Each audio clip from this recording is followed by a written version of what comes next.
Okay.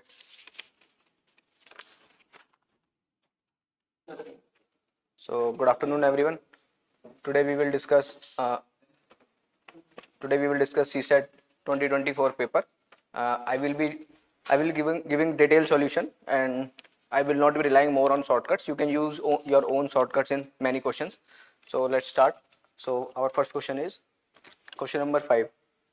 So question number 5 says, what is the least possible value number of cuts required to cut a cube into 64 identical pieces? So I have given these types of question in the Panchsutra and other test series as well. So for 64 is 4 into 4 into 4, that is 4 cube. So now if there is a cube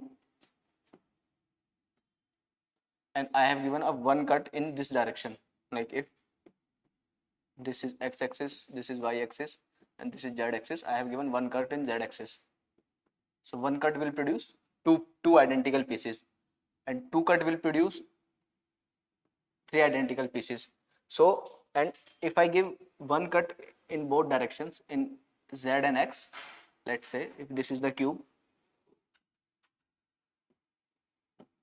and I am giving one cut in this direction and another cut in this direction, so this cut will produce 2 identical cubes, and after this cut we will have 4 identical cubes. That means one cut in a direction will give 2 equal parts. So getting a 4 equal part in each direction, sort of each in each direction, like we have to give cut in 3 direction in such a way that we get 4 equal pieces in each direction. So we have to give 3 cuts in each direction. So this will be 3 plus 3 plus 3, that is 9. So answer will be B. So if we visualize this, like I am giving 3 cuts in this direction,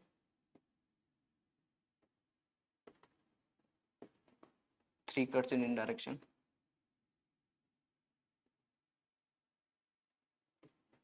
and 3 cuts in direction.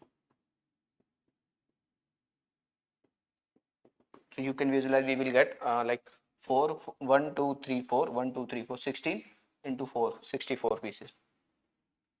So that's how we will get 9 as an answer.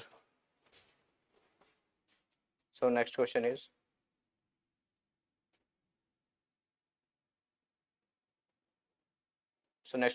question number 6. So question number 6 says, in the expression 5 star, 4 star, 3 star, 2 star, 1 star is chosen from plus minus multiply each at most 2 times. At most means at maximum twice. Only we can use one of the sign at max twice only. What is the smallest non-negative value of the expression? So non-negative means we can consider 0 as well. So 0, 1, 2, 3, these are non-negative number. 1, 2, 3, these are positive number, and minus 1, minus 2, these are negative numbers. So for future references, you can understand this concept like non-negative numbers always include 0. Positive number or natural numbers do not include 0. Okay. So we have to make this expression minimum. We have to find the smallest value. So how to approach these types of question in exam? So suppose we have we have 5 star, 4 star, 3 star, 2 star, 1. So always see the question options. We have 3, 2, 1 and 0. Always try to produce minimum, like whichever is the minimum, whichever option has minimum value. Always try to find how can I obtain this expression, like how can I make it equal to 0. So I know like I can use each symbol only twice. So 5 and 2 can make 7, and 4 and 3 can make 7. And if we use board mass and all these things, we can, if we write it something like that, 5 minus 4 minus 3 plus 2. For this one, if we add 1, we will get 1, because this will become 0. Okay. But if we multiply it by 2, we can use multiply as well, and we are using all of these only 2 times. So if I write it like this, 5 minus 4 minus 3 minus 2 into 1, so this will become 2. So 5 minus 4, minus 3, minus 2. This will be, sorry, plus 2. 5, 2, 7, 4, 3, 7, that is 0. So 0 will be the answer.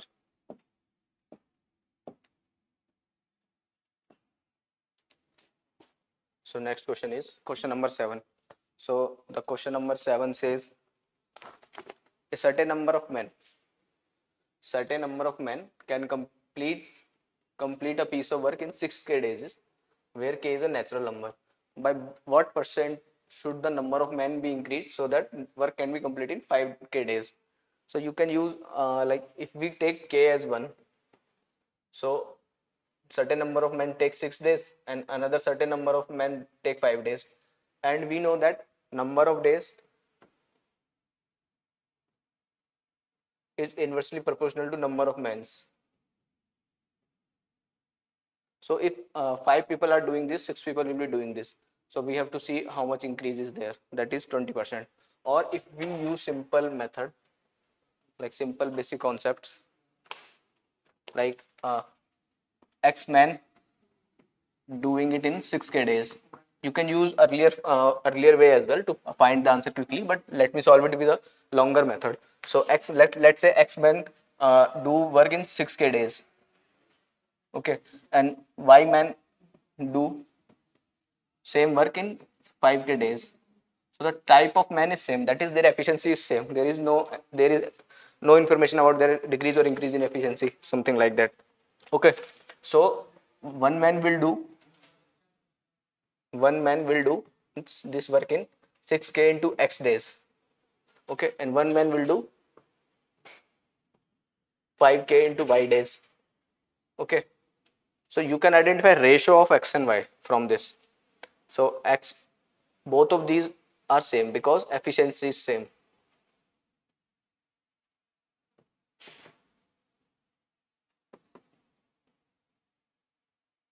Because type of man is same, okay. So efficiency is same, that means 6kx is equal to 5ky, that is 6kx is equal to 5ky. So x by y will be, or we can write y is equal to 6 by 5 of x. Now change in percentage of man, so x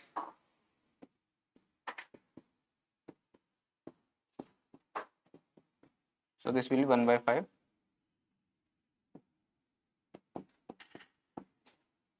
into 100. You can solve this, still you will get C as answer. Okay, so the next question is question number 8. So question number 8 says x, y, and z can complete a piece of work individually in 6 hours, 8 hours, and 8 hours, okay, respectively. However, only one person at a time can work in each hour, and nobody can work for 2 consecutive hours. So this is an important information. All are engaged to finish the work. All are engaged. What is the minimum amount of time that they will take to finish that work? Okay, so X can complete work in 6 hours, Y 8 hours, Z 8 hours. So considering 6 and 8, let's say LCM is 48. Let's say LCM is total work is 48. You can take LCM. You can take 24, but I am taking 48. Okay. Total work is 48. Now efficiency of X is 8 units per hour,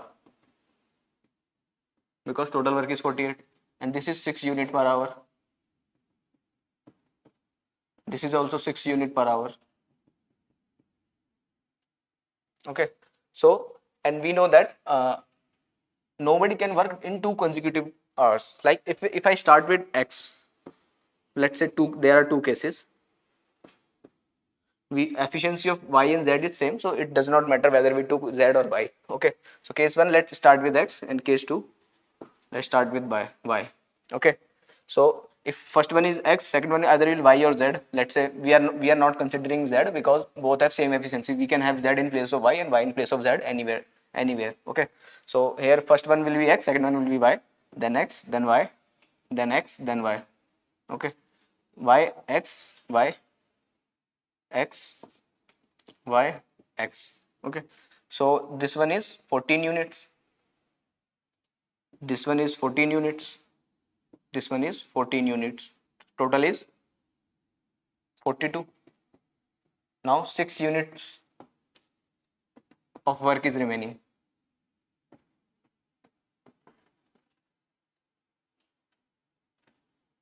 Okay, and here 14, 14, 14. So similarly 42. Here this is same. But in this case, we cannot use x next time. We have to use either y or z. So if I take y, it will, or z, it both will take 1 hour to complete 6 unit of work. But in this case, I can take x as the next person who is doing the work, and x will take, like x is taking 8 unit, x is doing 8 units per hour. So if x is doing 8 units per hour, he will do 6 units in 45 minutes. Okay, so in this case, we can use x as a next person, because in this case x will be doing consecutive works in for 2 hours. So we can take x in this case only. So 6 plus 45, 645 minutes. In this case, total time will be 7 hours, but in this case it will be 645. So answer will be C. So next question is question number 9. How many consecutive zeros are there at the end of the integer obtained in the product? So in these type of question, we know that 0 can be obtained only by multiplying 2 and 5. Okay, so we have to see which one is lesser, like either power of 2 is lesser or power of 5 is lesser. So we have to check. Generally, in general case, 5 will be in lesser number of 5 will be in less numbers as compared to 2. But in some cases there might be chance that 2 will be in lesser number as compared to 5. But in this expression, we know the number are consecutive 1, 2, 3, 4, 5, 6 till 25. That means 2 will occur many more times than 5. So let's check only 5 on. You can check for 2 also, but we can check only 5 in this case. So 5 will occur in 5 to the power 10, 10 to the power 20, 15 to the power 30, 20 to the power 40, and 25 to power 50. So 5 will occur only in these terms, and 2 will occur in every alternate term, 2, 4, 6, 8, okay, till 24. So obviously power of 2 will be much higher than the power of 5. So number of 0 will depend on the number of 5 that we have in this expression. Okay, so how many number of 5 will be there? So 10 will be in this case, 20 will be in this, 30 will be in this case, 40 will be in this case. In this case, 100 will be there. 25 is 5 to the power 2. So we can write it 5 to the power 100. Okay. So 10 plus 2, 30, 30, 60, 60, 40, 40 plus 100, like 200. So answer will be D.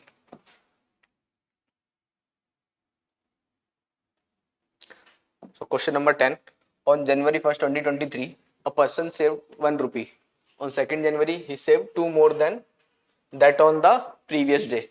That means on 1st Jan, he saved 1 rupee. On 2nd, he saved 3 rupees. On 3rd, he saved, on 3rd January, he saved 2 more than that on the previous day. That is 3 plus 2, 5. And so on. Okay. At what end of which date was his total saving a perfect square as well as a perfect cube? Okay.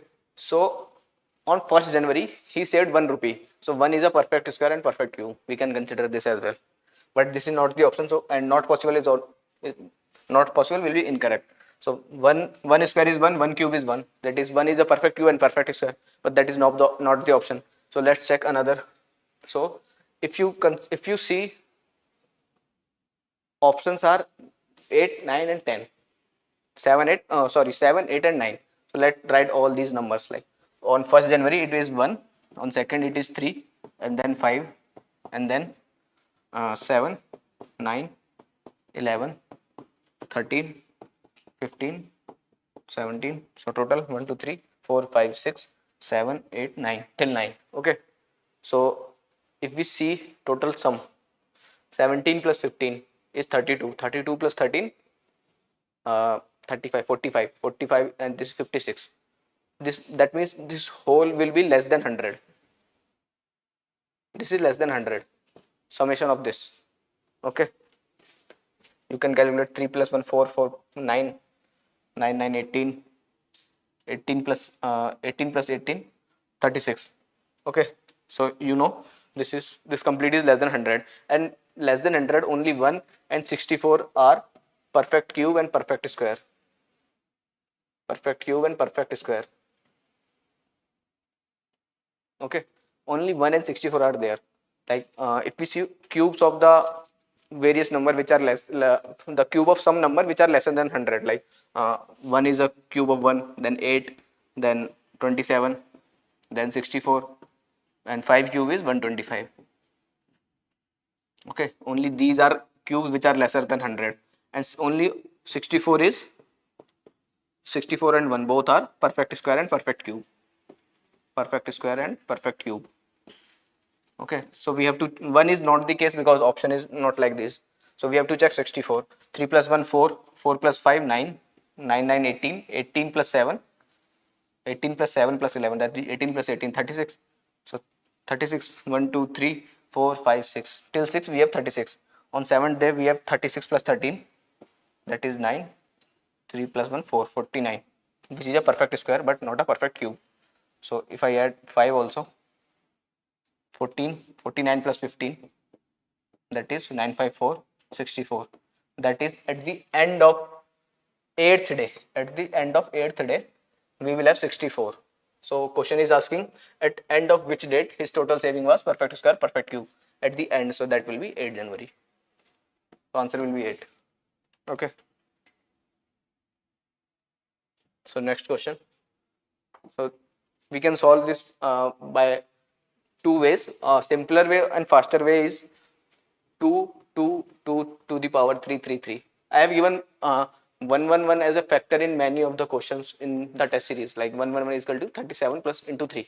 So this concept is used in many different types of questions that I have asked in Panchsutra and other test series.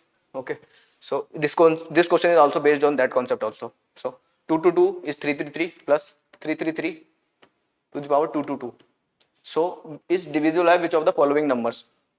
2, 3 and 37. So we know 1, 1, 1 is multiple of 3 and 37. Okay, but to solve it faster, we know that this term will be even and this term will be always odd. Like this is an odd term because 3 to the power anything will have any odd number like 3, 9, 7, 1 at its unit digit.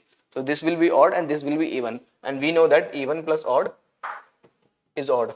Like 7 plus 2, 9, 9 plus 4, 13. So even plus odd is always odd. So even plus odd will be always odd. That is, this summation of both of these will not be divisible by 2. So not by 2. So this option. And if you want to solve it properly, like by expanding terms, we can write 2 to 2 as 2 into 37 into 3 to the power, let's say 333. Okay, plus 3 into 37 into 3 to the power 2 to 2. So let's take 37 into 3 to the power 2 to 2 as common. So 37 into 3 to the power 2 to 2 as a common factor. So here what will be remaining? 2 to power 333 into 37 power 111 into 3 to the power 111 plus 3 to the power 2 to 2. Okay, now same concept. This whole term is divisible by 3 and 7. Yes, you can divide this by 3 and 7. But is it divisible by 2? So this is not divisible by 2. This is divisible by 2. But summation of both of them will not be divisible by 2. So answer will be B only. This is an expanded version, but you can see this one will always be even, this one will always be odd. Even plus odd will always be odd. Okay, so you can solve in both of the ways. Which one is simpler or which one is faster, you can see. And second question is question number 6. Next question is question number 16. What percent of water must be mixed with honey so as to gain 20% by selling the mixture? Selling the mixture at the cost price of the honey. The cost price of the honey. So it's an easy question of mixture, but in exam nothing is easy. So if I take 100 rupees, 100 gram. So let's say 100 gram of honey cost 100 rupees only. Okay. That means CP 1 rupees per gram. Now I have to gain 20%. So let's say I am selling same amount of honey by for rupees 120. By this we get 20% of gain. But I have to take CP as the same. But I have to make CP 1 rupees per gram. So for making CP 1 rupee per gram, we have to add 20 gram of water or whatever, 20 ml or 20 ml honey. You can 100 ml of honey and 20 ml of water. Total 120 gram. So if I mix 20 gram of water, I will get 120 gram of mixture, and I can sell it at 120 rupees for 120 gram. That is CP will be 1 rupees per gram. So answer will be 20%.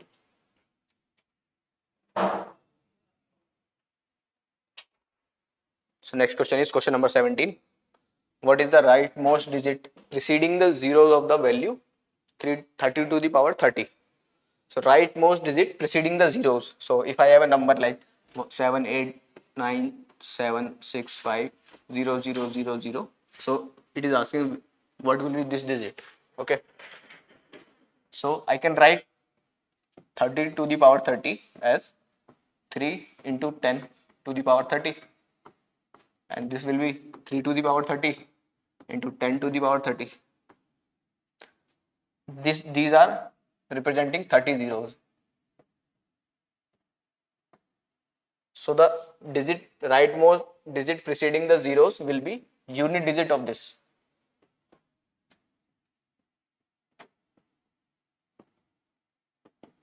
So to find unit digit, we know the cyclicity rule, 3 to the power 30. So we have 3, 9, 7, 1, and this cycle will repeat. That is cyclicity of 4. So 30 by 4 will give remainder of 2.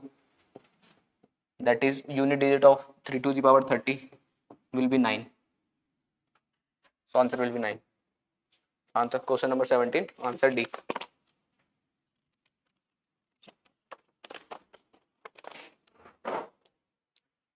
Question number 18. 421 and 427. 421, 427 when divided by same number leave the same remainder 1. Okay. This also have very much significance.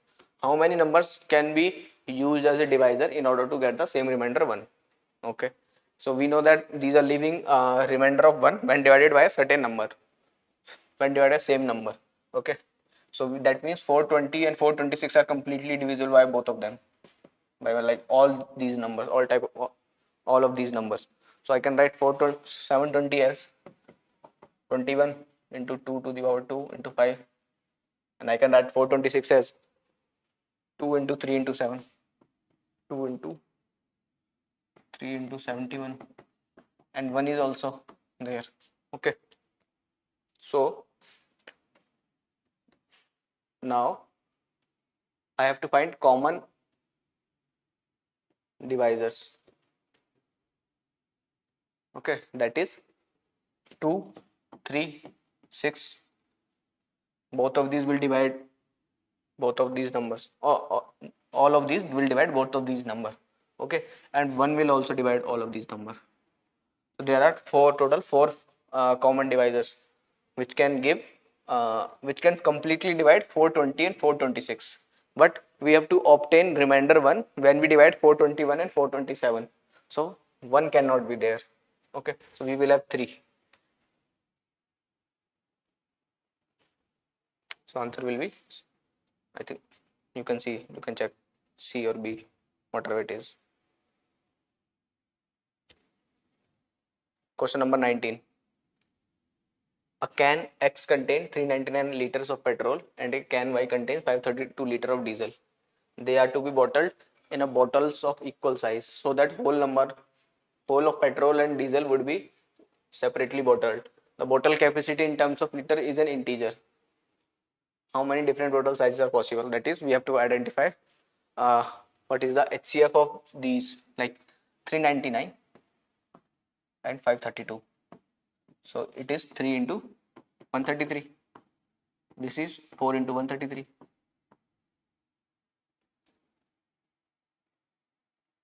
Okay, that means 133 is the highest common factor of both of these numbers. That means if I take 133 liter bottle, we can separate petrol and diesel completely in 3 bottles. I have to take 3 bottles of petrol to contain all of this petrol, 399. I have to take four 133 liter bottles to contain whole of this diesel. But 133 is I think 19 into something. Yes, 133 is 1 into 7 into 19 into like only this. Okay, that means if I take a bottle of 1 liter only, I can still separate 399 and 532 in different bottles, which can completely fill these bottles. I can take 7 as well, I can take 19 as well, and I can take 133 as well. So 1, 7, 19 and 133. I can take these size of bottles, either 1, 7, 9 or 133, to contain all of this liquid. So I think answer will be 4B.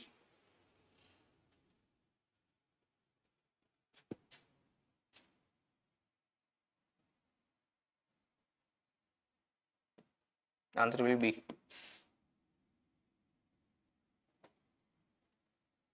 So question number 20.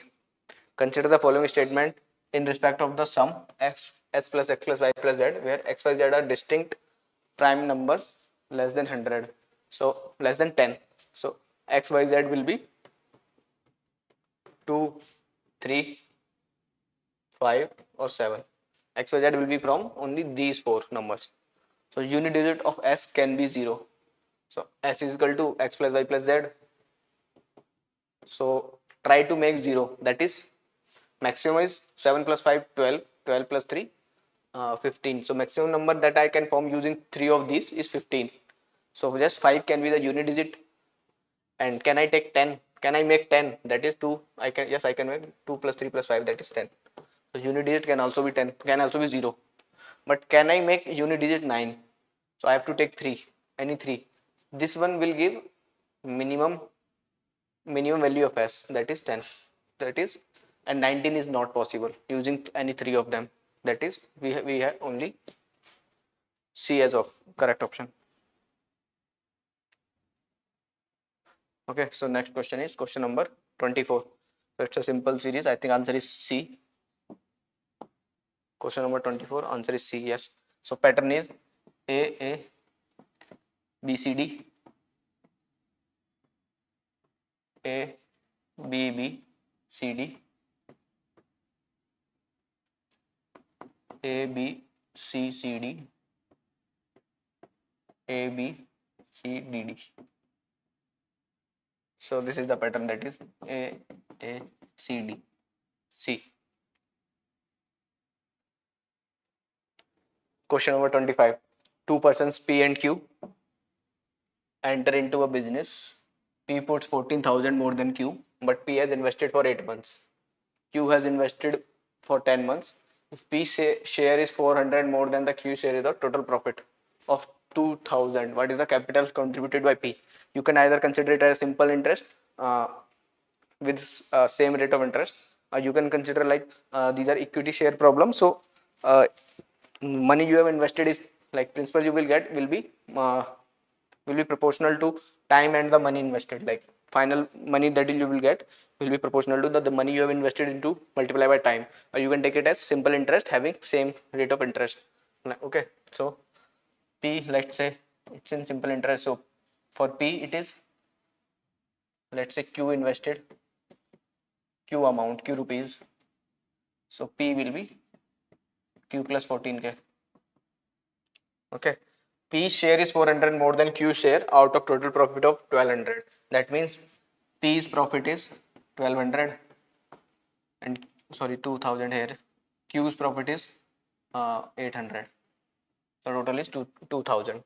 So if I write it as a simple interest or some anything, you can consider anything just as a multiple of like directly proportional to the money invested and time.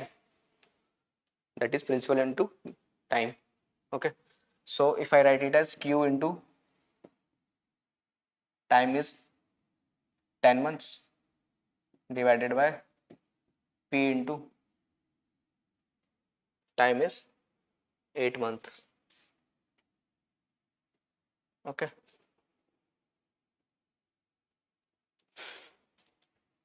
P is this.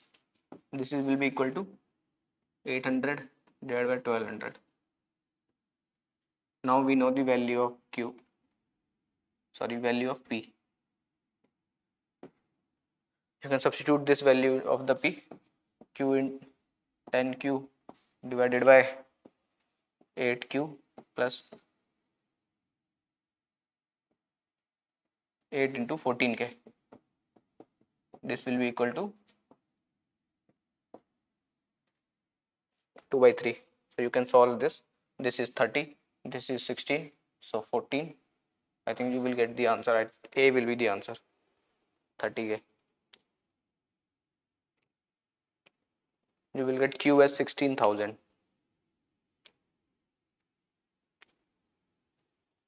Okay, let's solve this. If there is an error, you can check that. But we have to consider the amount that profit we have get is multiple of money invested into the time period. 8, that is money invested by Q is Q, time period is 10, money invested by P is P, and time invested is 8.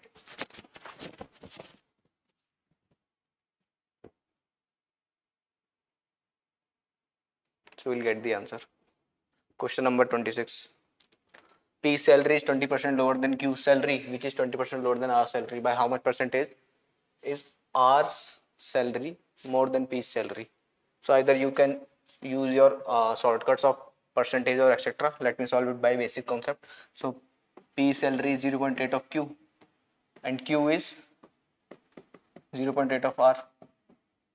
That means P is 0.8 into 0.8 of R. That is 0.64 of R. So question is asking how much percent is R's salary more than P's salary. So R minus P divided by R into 100.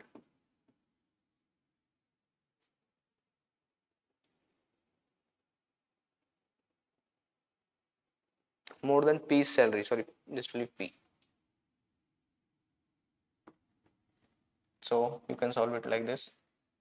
1 minus 0.64 divided by 0.64 into 100. This will be 36 by 64 into 100. 4, 9, 16.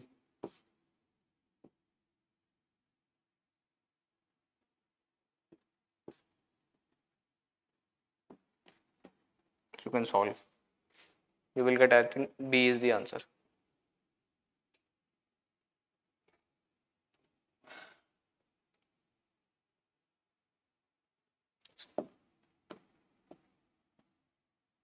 Question number 27. A number is mistakenly divided by 4 instead of multiplying by 4. What is the percentage change in the result due to this mistake? So you can take a number as 100.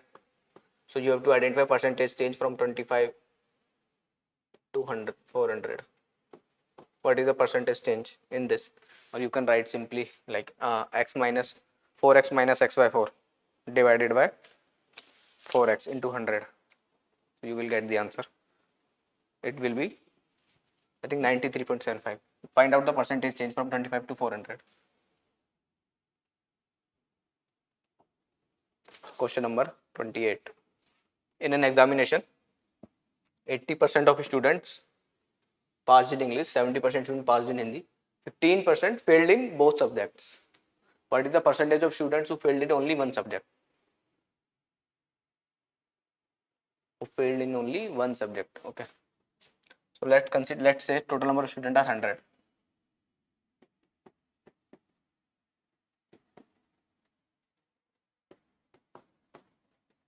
Okay. So if total students are 100, I can draw this type of Venn diagram.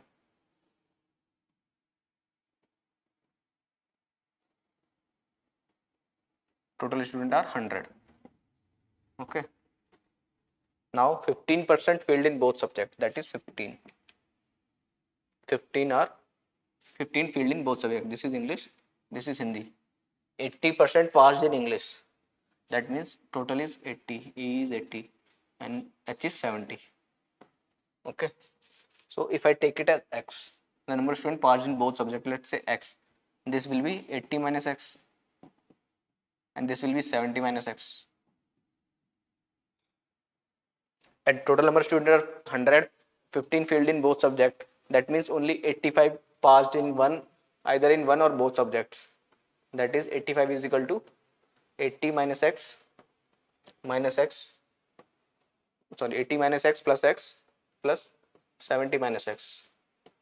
So this will be 70 plus 80 is 150. 150 minus 85 will be 65. So X will be 65. Okay. So if I redraw the Venn diagram, so 100 are total number of students. This is 65. This is 5, and this is 15 and 18. 15, 30, 30 and 70, 100. Total 100 students. This is English. This is 80, and this is Hindi, which is 70. So question is asking, what is the percentage of students who failed in only one subject? So failed in only one subject, that means 15 plus 20. So 15 plus 5, that is 20. And total number of students are 100, that means 20% of students failed in only one subject. So answer will be B. Question number 29. A father said to his son, "N years back, I was as old as you are now. My present age is 4 times your age, N years back. N years back. If sum of the present age of father and son is 130 years, what is the difference of their ages?" Okay. Let's say father is F years old and son is S years old. Pardon me for my writing. Okay. So the question says, N years back I was as old as you are now. So F minus N is S. First equation. My present age is 4 times your age N years back. So present age is 4 times of your age N years back. So this is second equation. If the sum of the present age of the father and son is 130, that is F plus S is equal to 130. What is the difference of their ages? So we have 3 equations and 3 variables. We can calculate F, N and S. By solving these equations, put value of N from this or S from this, something like this. Okay, like if I use 2 equations, equation 2 and equation 1, I can write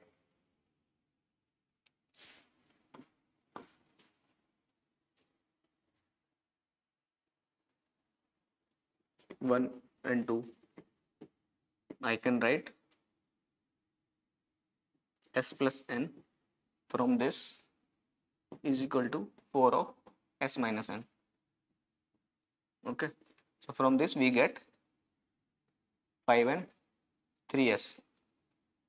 So S will be 3 by 5, I think.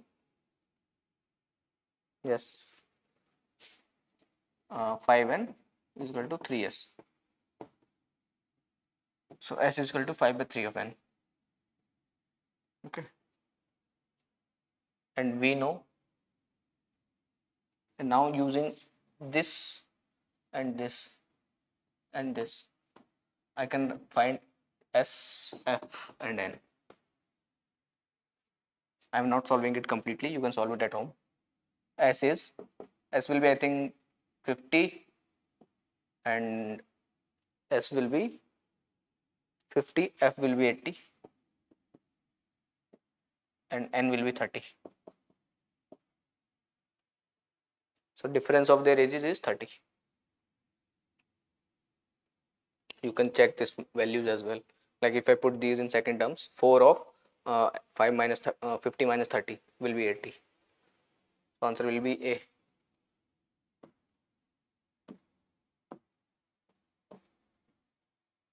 So next question is question number 30.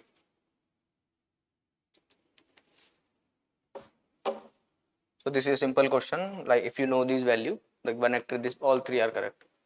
Question number D. 1000 liter is 1 meter cube, 1 metric ton is 1000 cube, and 1 hectare is 10,000 meters square.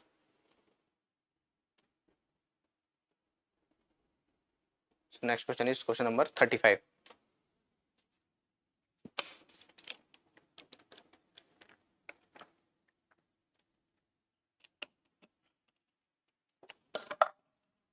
Question number 35 says x be a 2-digit number and y be another 2-digit number formed by interchanging a digit of x. If x plus y is greatest 2-digit number, then the possible value of x. So let's say x is AB, y is BA. Like for example, if x is 72, y will be 27, something like that. Okay, for example. So now the question says when x plus y greatest 2-digit number, that is 99. Now use just simple addition method.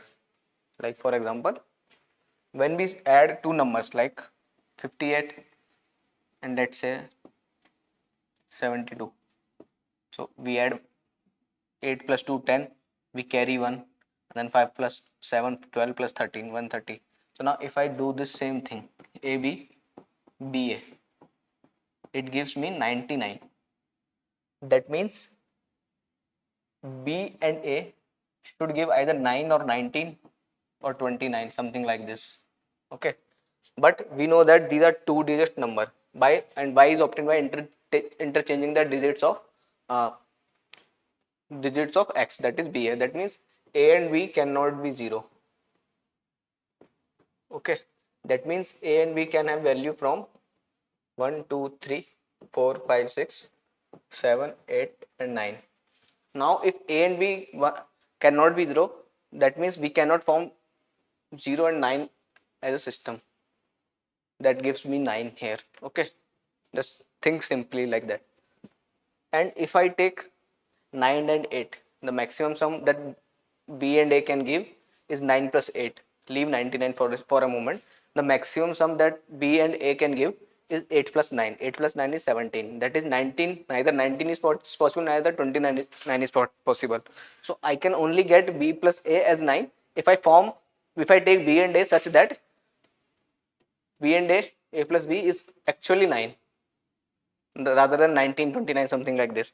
And I cannot take A and B as 0. That means 9 A and B cannot be 9. Okay, so I have to form 9 A plus B as a 9 from these 8 numbers 1 2 3 4 5 6 7 8. So I can form it in a way like 1 comma 8 8 comma 1 2 comma 7 7 comma 2 3 comma 6 6 comma 3 4 comma 5 5 comma 4. Only these are the possible scenarios 1 2 3 4 5 6 7 8. So 8 will be the answer.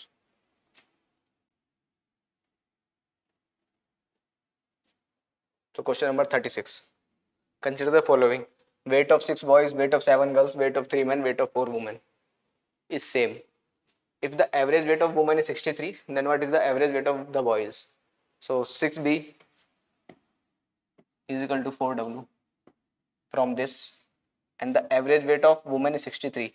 That means weight of 4 women will be 63 into 4, and weight of 6 boys will be equal to 63 into 4. That is average weight of boy will be 63 into 4 by 6. So 3 2 6, 3 2 3 3 2 3 1 2 2, that is 42. So answer will be B. Question number 37. How many times the hour and a minute hand coincide in clock between 10 to 12 p.m. same day? Okay. So we know that hour hand and minute hand coincide once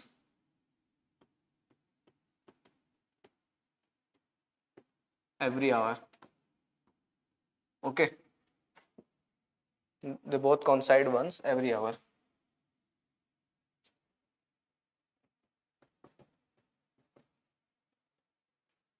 But between 11 and 1, like this is 9, this is 3, this is 6, this is 12, 1, 2, 11, 10, 8, 7, 5 and 4. But between 11 and 1, they coincide only at 12 o'clock. They coincide once every hour, but between 1 and 11 and 1, they coincide only at 12 p.m. Okay. So for between 10 to 12, 10 to 2 p.m. So for 10 to 1, they coincide for 1. So 10 to 11, they will coincide for one time. For 1 to 2, they will coincide for one time. For 11 to 1, they will coincide for one time. So total is 3. Answer will be A. Question number 38. The calendar of the year 25 is same for. I have asked this same type of question in the one of the test series. Many of the questions have like similar concept that I asked in different types of test series, Panchsutra and others. The concept is same, though question is not same. I have asked this type of question, exactly this type of question in one of the series, and I gave the same explanation that I am giving here. Like for same year, same calendar, for same calendar,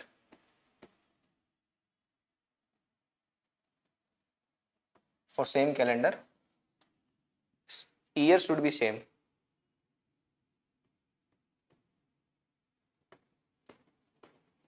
What does this mean? That means either both normal years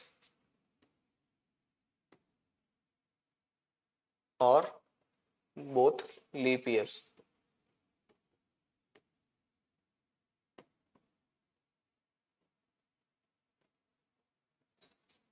Okay. Plus odd days should be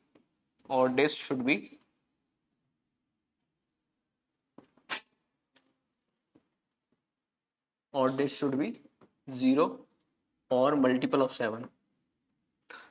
To get calendar of same, you can use the shortcut, like you can just simply add 6 and you will get the answer. But by going by the concept, for same calendar, year should be of same type, either normal year or leap year. And second condition is odd days should be 0 or multiple of 7. So let's calculate the number of odd days. So 2025 is not a leap year, so number of odd day will be 1, 25, 1 for the 26, 1 for the 27, 2 for the 28, 1 for the 29, 1 for the 30. So 1, 2, 3, 4, 5, 6, 7. So till 31st December 2030, we will have 7 odd days. Now next year will be 2031. That means first day of 2031 will be same as first day of 2025.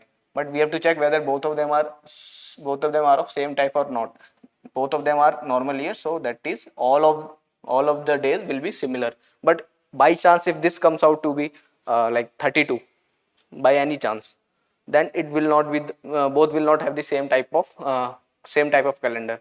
both of them should have to be of either normal years or both should be leap years.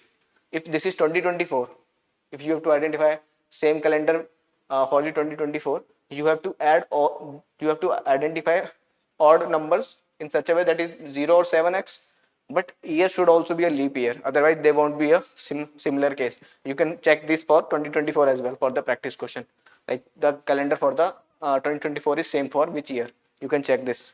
But beware, 2024 is a leap year, so if you get odd days for any of the year, it should also be a leap year to get the same calendar. Otherwise till 28 February it will be same, and after that it will be different. So the next question, the answer is 2031. Question number 38. So next question is question number 39. Let PQRS be a distinct positive integers. First is distinct, all are positive and all are integers. Okay. Let PQ be odd and RS be even. PQs are odd and RS is even. Consider the following statement: P minus R whole square QS is even. Q minus S Q square S is even. Q plus R square into PS is odd. Okay. So we know that S is even. S is even. S is even. Okay. If S is even and S is in multiple of both of these terms, that means both of them must be even. So this is correct, this is correct. Now Q plus R. So we know that Q is odd, R is even. So even plus odd will be odd. So this is odd. P plus S. P is odd and S is even. So this is odd. Okay, so odd into odd, it will be odd. So all third will be correct. So D. Question number 40. I have asked this type of question in different exam also. Like, but you can use simple the formula that I explained in other videos. Like 5 into x plus minus d by 6 into 12 by 11 is equal to minute. If x is greater than 6, then you can, I think, just check the sign. If x is greater than 6, you can use negative. If it's less than 6, you can use negative, or vice versa. Just check it once. I think this is the formula. And you can put 25 here. So the question will be 5 into 4 plus minus d by 6.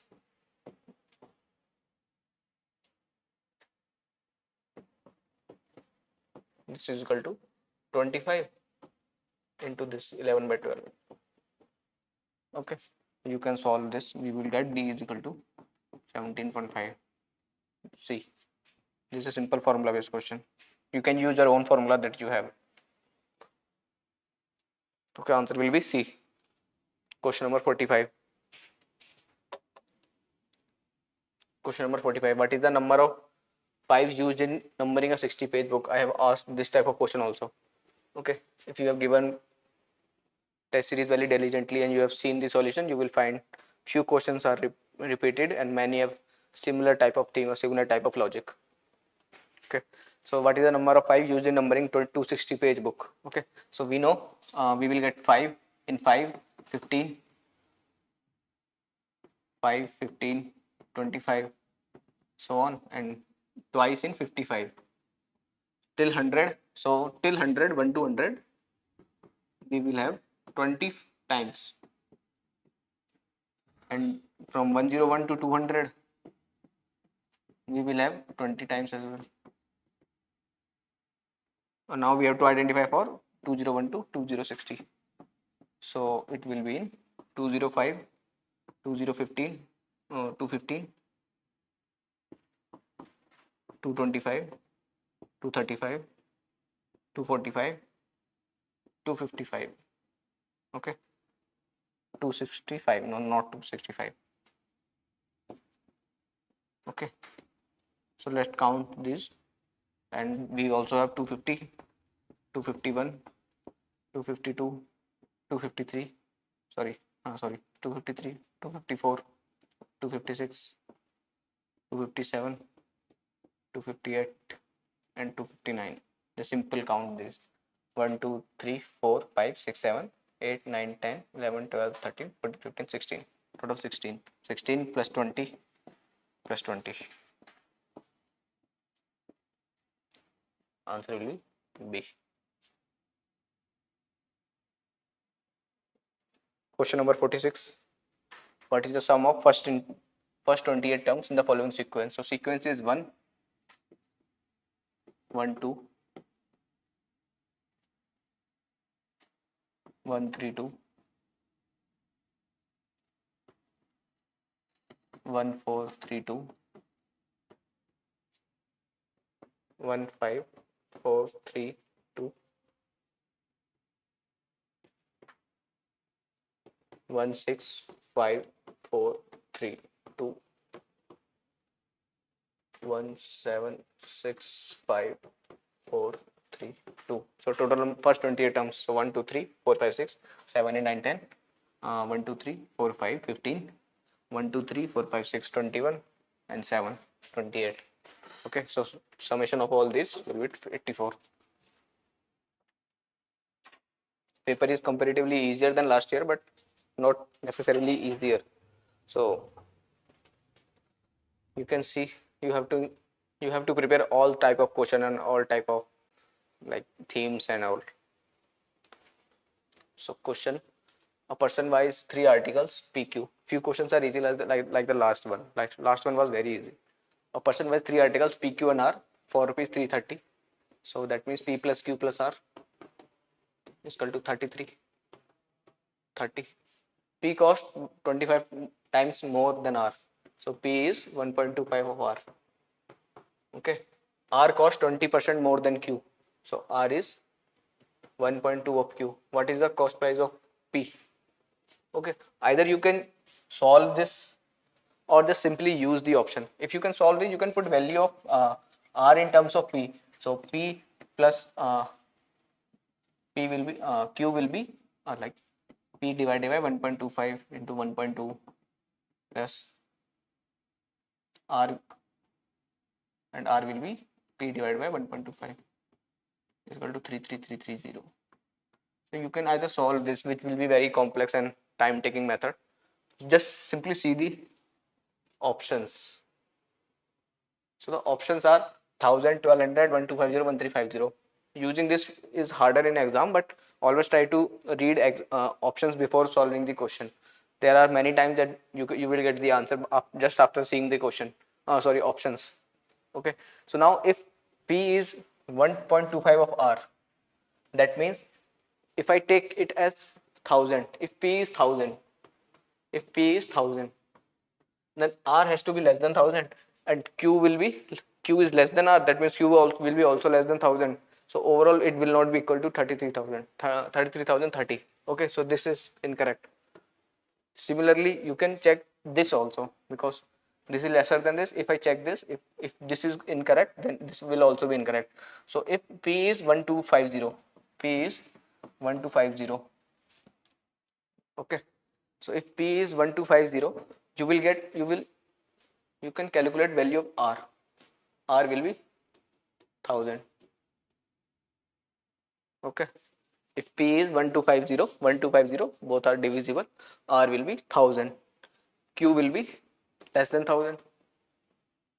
So if summation is 3330, so R and P is 2250.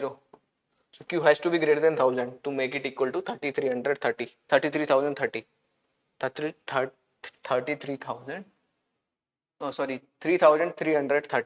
But you can you can read this. Okay. So this is also incorrect. If this is incorrect, this will also incorrect. This will be the correct option. Or you can solve the expression that I've given earlier.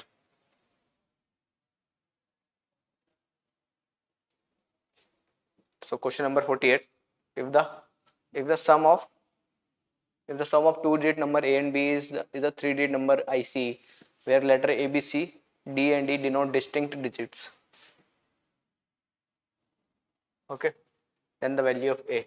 So question is saying AB plus CD is 1, C and E. Letters A, B, C are distinct digits. Now I have to, now the value of A. Now if you see this expression, we have to find A and C in such a way that A plus C will give me C. Now if I take A is 0, then A 0 plus C is C. Okay, but A and B are two digits number, so A cannot be 0, so this cannot be the case. So I have to make A plus C in such a way that A plus C become C, this. Okay, so I have to take in A in such a way that B plus D is E, the one which it carry will make it 10. So 10 plus C will also give unit digit as C. Okay, so 10 plus C will give unit digit as C, 20 plus C will also give unit digit as C. Okay, so but B and D has to be from 0, 1, 2, 3, 4, 5, 6, 7, 8, 9, or 0 can also be there. And but all of these are distinct, so either B and D has to be different and E has to be different, and all of these will be from 0, 1, 2, 3, 4, 5, 6, 7, 8, 9. So I'm giving a lengthy explanation, but you can understand that, like B and D cannot be 0, because if D is 0, B plus 0 will be B, which should not be equal to E, because all of them are distinct, so 0 is not the case. So I have to take B and D to make E, and the maximum value of B and D is 8 plus 9. 8 plus 9 is 17, so E can be 7.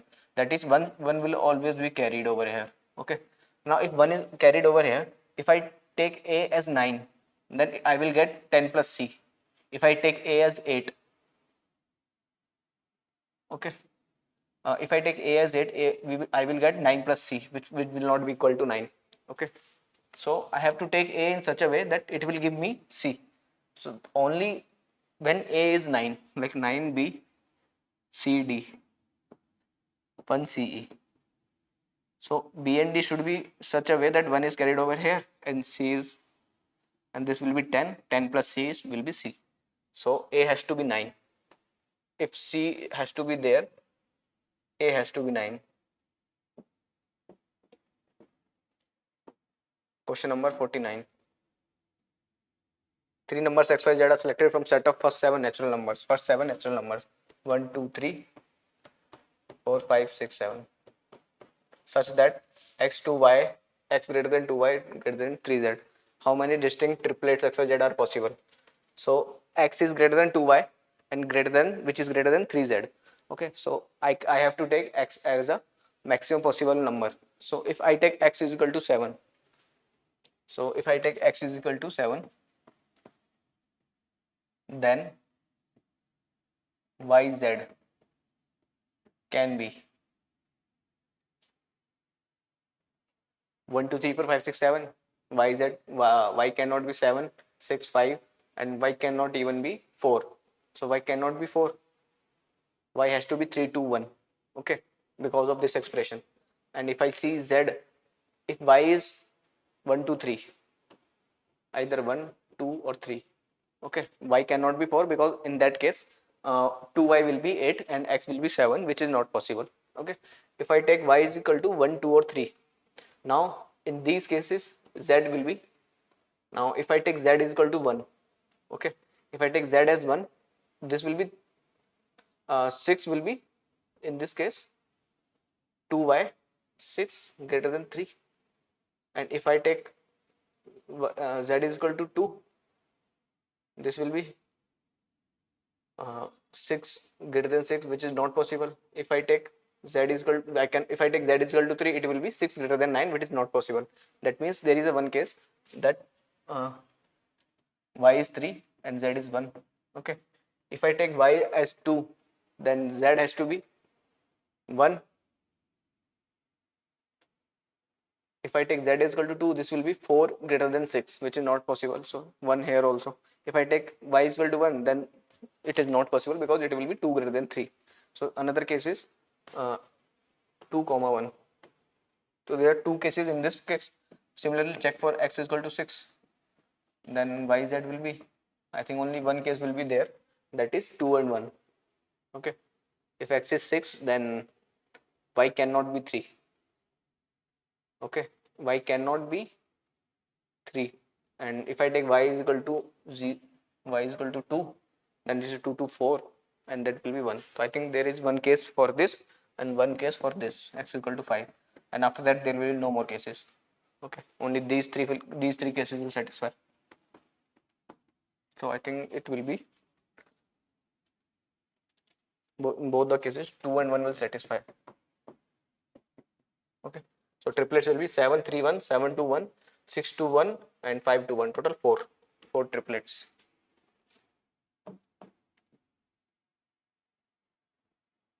Question number 50.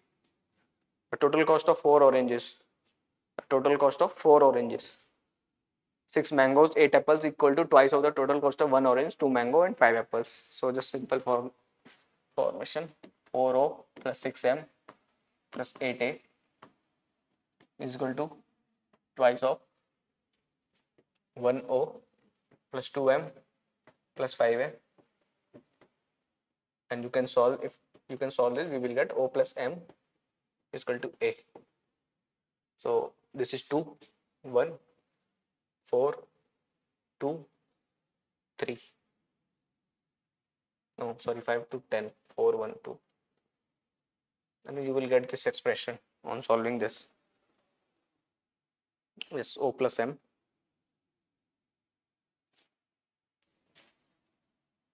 Yes, this is the expression that you will get after solving this. So I think second statement will be correct. Okay, total cost of 3o plus 5m plus 9a is equal to 4o plus 6m plus 8a. This is same as this. Okay, or we know that o plus m is 2a. O plus m is 2a. So if I take one o from here, one m from here, and add it in this, so you will get the same expression. So both of them are correct. Simple question. Question number 54. So it divisible by, I think it's 2 to the power 25 rather than 3 to the power 25. I think there is error in this PPT.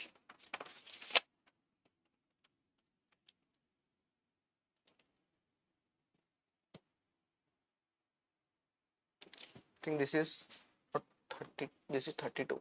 Question is 32 to the power 5 plus 2 to the power 27. I think this is the question. If there is I think this is the question only, and I can write it as 2 to the power 5 to the power 5 plus 2 to the power 27. This is equal to 2 to the power 25 plus 2 to the power 27. This is equal to 2 to the power 25. 1 plus 2 to the power 2 is equal to 2 to the power 25. 5, this is equal to 2 to the power 24 into 10. So this is divisible by 10. Or you can find unit digit in both of the cases, like using the cyclicity of 2, 30 to the power 25 plus 2 to the power 27. Okay, using cyclicity of 2. Cyclicity of 2 is 4. 2, 4, 8, 32, 16, and then 32. So cyclicity of 2 is 4. So 4 divided by this. So I think remainder is 3. So I think it will be 8. Unit digit of this is 8.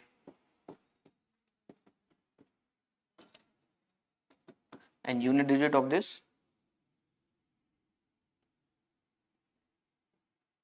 will be 2. So 8 plus 2, 10.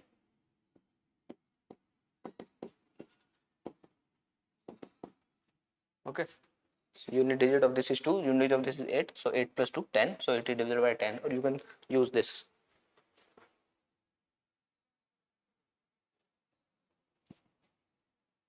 Next question is question number 55. Let p and q be a positive integers satisfying p is less than q, p plus q is k, which is the smallest value of k that does not determine p and q uniquely. P and Q uniquely. So there is not much information about P and Q, P, Q and K in the question. So let's see the option 3, 4, 5, 6. So question is saying P plus Q is equal to 3.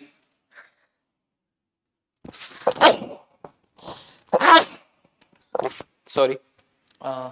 P plus Q is equal to 3. P plus Q is equal to 4, or P plus Q is equal to 5. P plus Q is equal to 6, and we know that P is less than Q. So now if I take P plus Q as 3 and P and Q are positive integers, okay, consider the now P and Q will be only 1 and 2. Only this case will satisfy this equation, and in this case P will be 1, Q will be 2. So I can uniquely identify P and Q using this. So this is incorrect. If P and Q is equal to 4, so there are two cases, 3, 1 and 3. If I take P as 1, Q as 3, considering this, and another case is like not considering this, P and 1 and 3, 3 and 1, and 2 and 2. Now considering P is less than Q, only this one is satisfying this.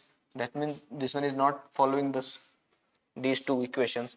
That means I can also uniquely identify P and Q in this also. Okay. Now considering P plus Q as 5.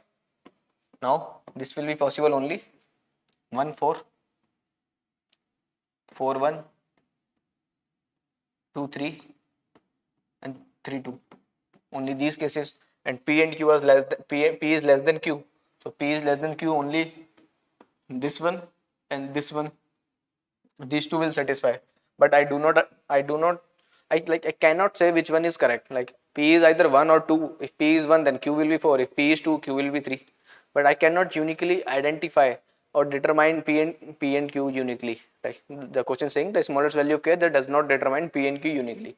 So in this case, if I take P plus Q is equal to 5 and P is less than Q, I cannot determine P and Q uniquely in this case. And 5 is less than 6, and I have question is asking smallest value, so I think answer will be C. Okay, so next question is question number 56.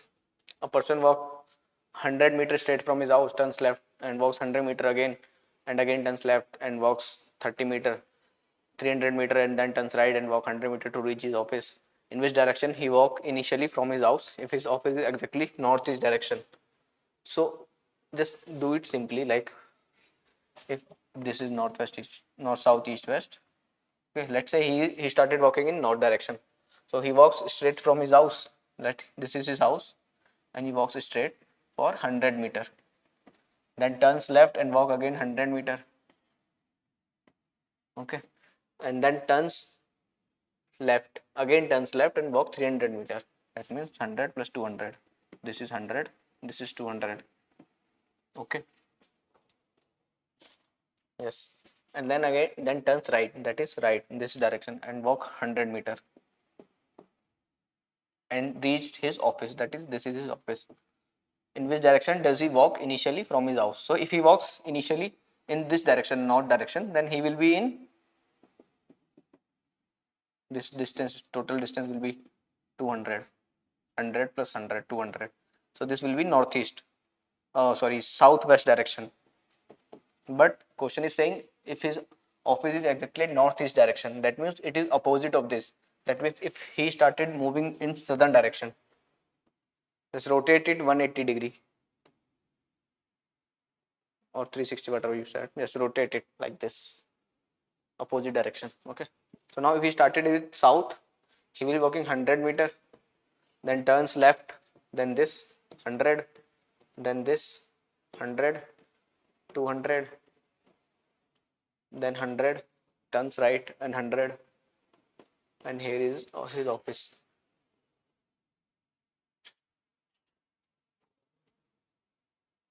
So this is 200 meter, this is 100 plus 100, 200 meter. That means this will be like this, OH 200, 200. So it is in northeast direction exactly. So I think answer will be C. Question number 57. So I have asked rotation type of question in direction type of question, like this type of question, 250 225 degree turn clockwise, something like this. So if person walks 100 meter westward, so 100 meter westward, and turns left and walks 100 meter. Okay, he then takes 225 degree turn clockwise, in which direction he is walking now.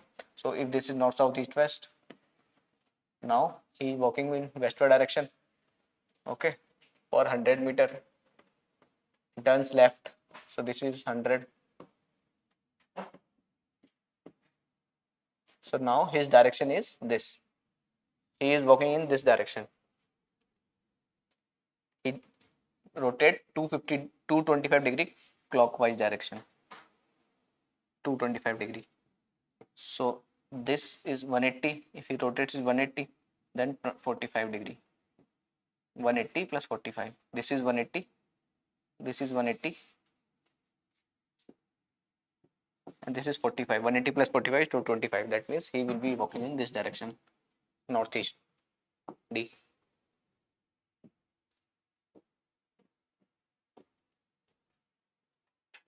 Okay, next question. Question number 58. Statement is given. This is a simple question. India is the world's largest producer of milk. Conclusion 1. India is world's largest exporter of milk. Maybe, may not be. India does not import milk. Maybe, may not be. Nothing can be said from this statement only. So that means neither conclusion 1 nor conclusion 2 follows. D will be the answer. 58.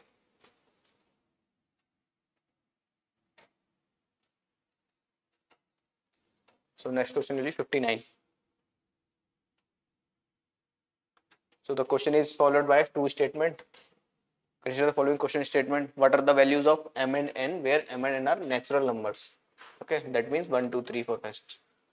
Statement 1, m plus n greater than mn and m greater than n. I cannot identify anything from statement 1 only. Okay. If I see statement 2 only, m and n, product of m and n is 24. That is m into n is equal to 24. So can I identify m and n from the statement 2 only? So 24 is 1 into 24 or 3 into 8 and 4 into 6 and so on, like 2 into 24. So this is not the case. So I cannot identify value of m and n from the statement 2 only. That means question cannot be answered using either of the statement. That is option B is wrong. Now if I use statement 1 and statement 2 together, okay, so if I use statement 1 and statement 2 together, so this is also wrong. M plus n is greater than mn and m is greater than n.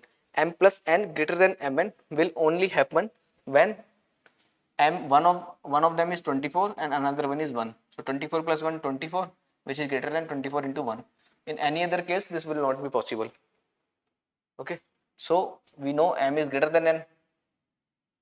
That means m is 24, n is 1. If this is not there, then we would not be able to identify which is m and which is n. But question, the statement 1 says m is greater than n.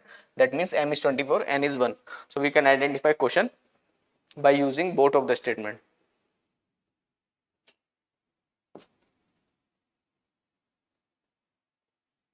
So next question, question number 60.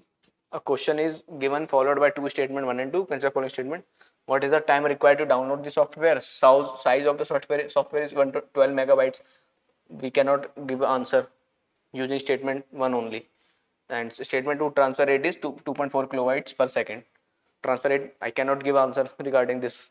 So if I use both of this, I can find, I know the speed, I know the distance, sort of. Speed by distance, speed is equal to distance by time. So if this is distance, this is speed, I can identify what is the time required. So I don't have to solve this, but I can use both of these to identify the answer of the question. So I think answer will be C. Question number 60. Now question number 64. The question is given followed by statement 1 and statement 2.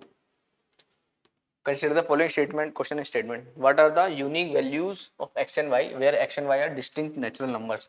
Distinct natural numbers. Okay, x and y are distinct natural numbers. Now statement 1, y is odd. I cannot get answers using this statement only. Xy is equal to 12. So let's say this is statement only. Xy is equal to 12. That means if xy is equal to 12, that means like 1 into 12, 2 into 6, 3 into 4, or 4 into 3, 6 into 2, or 12 into 1. Any case, there will be total 6 cases. Okay. So now I cannot say what is x and what is y, because using statement 2 only. Now if I use both of these statements, if x and y is also odd and x y y is odd and xy is equal to 12, that means if I use this statement xy is odd, only this case will be there. X is 6, y is equal to 2, x y y will be 3. In any other case, if xy is equal to 12 and x y y is odd, in any other case, this is not possible in any of, except this, in this or this is not possible. That means I can identify x and y using both of the statements together. Okay, so I think answer will be C, using both of them together, but cannot be answer statement alone. So next question number 65. A question is given followed by two statements, 1 and 2. Consider the question a statement who received the least amount. Okay, a certain amount was distributed among x, y and z. Okay, now statement 1, x received 4 by 5 of x plus y together. X is equal to 4 by 5 of y plus z. Okay, I cannot get any information from this statement only. Okay, who received the least amount, I cannot identify using this. It can be a y, z, something. If I use this statement only, y received 2 by 7, y received 2 by 7 of x plus z. If I use this statement only, then also I cannot identify the answer. But if I use both of these statements, now if I substitute x in this, or you can substitute y into this, you will get the relation between x and z, which will be like x will be, if I substitute y, 4 by 5 into 2 by 7 x plus 2 by 7 z plus z. From this, x will be 4 by 3 of z. That is, x is greater than z. And if I put value of x in this statement, that is, y will be 2 by 7 into 4 by 3 of z plus z. This will be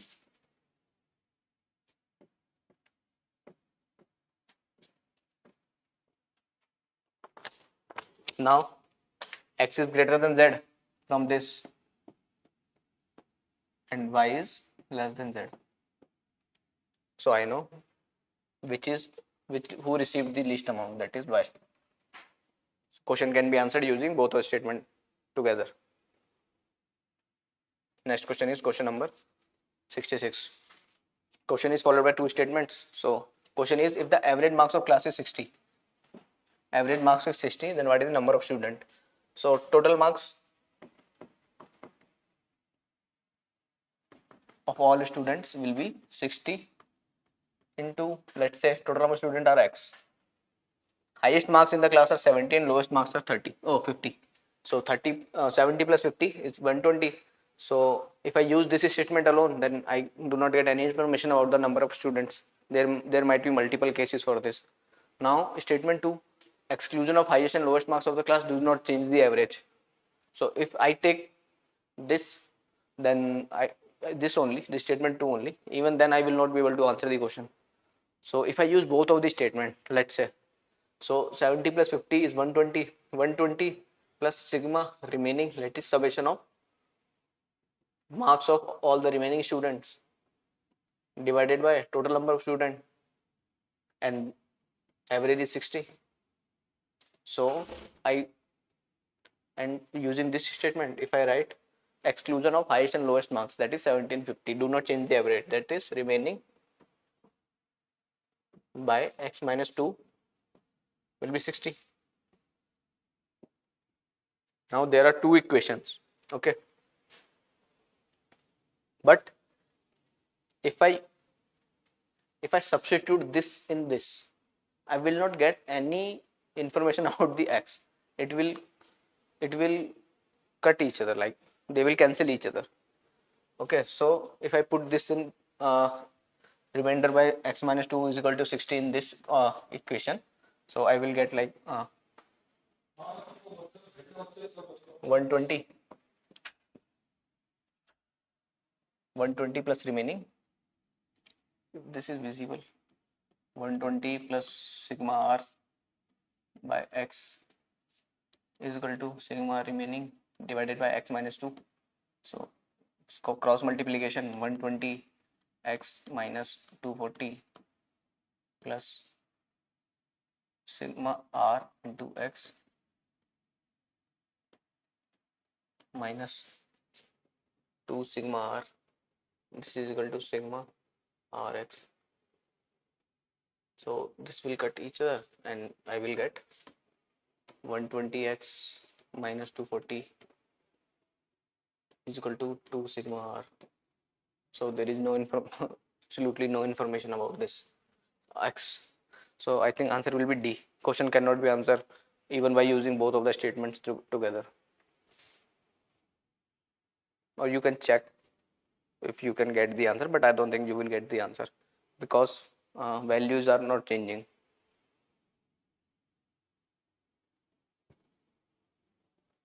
So question number 67. Question number 67. A question is given followed by two statements 1 and 2. Consider the question statement. There are three distinct prime number whose sum is prime number. If that is x, let's say a plus b plus c is equal to d. Question: what are those three prime number? Okay. Their sum is less than 23. One of them number is 5. Okay. Let's use one of the statement.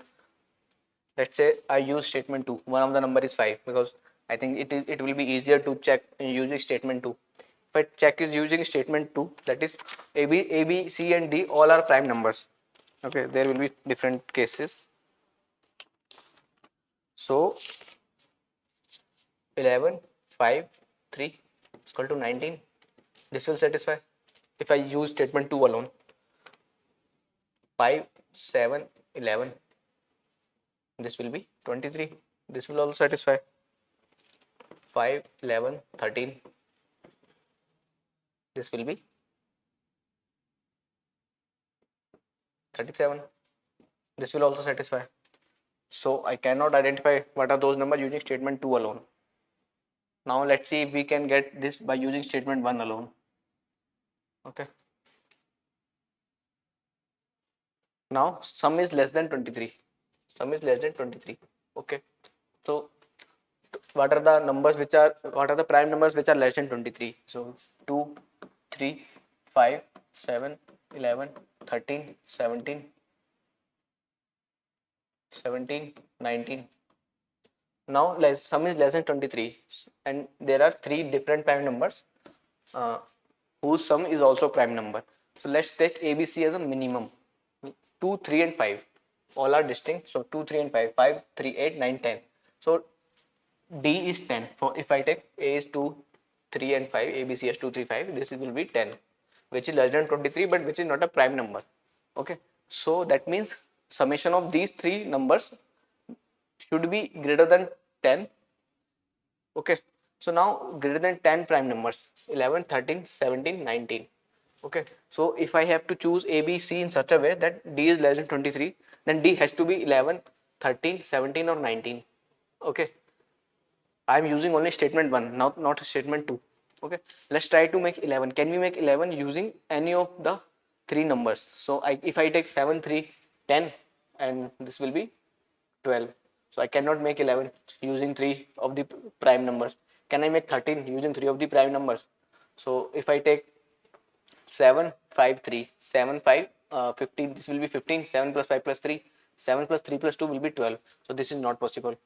Okay, can I make 17 using 3 of the prime numbers? So 3, like if I take 11 plus 2 plus 5, 11 plus 2, 15, 13, 13 plus 3, 16. Okay, if I take 11, 2 and 5, 11, 5, 16, 16, 17, 18. So this is not possible.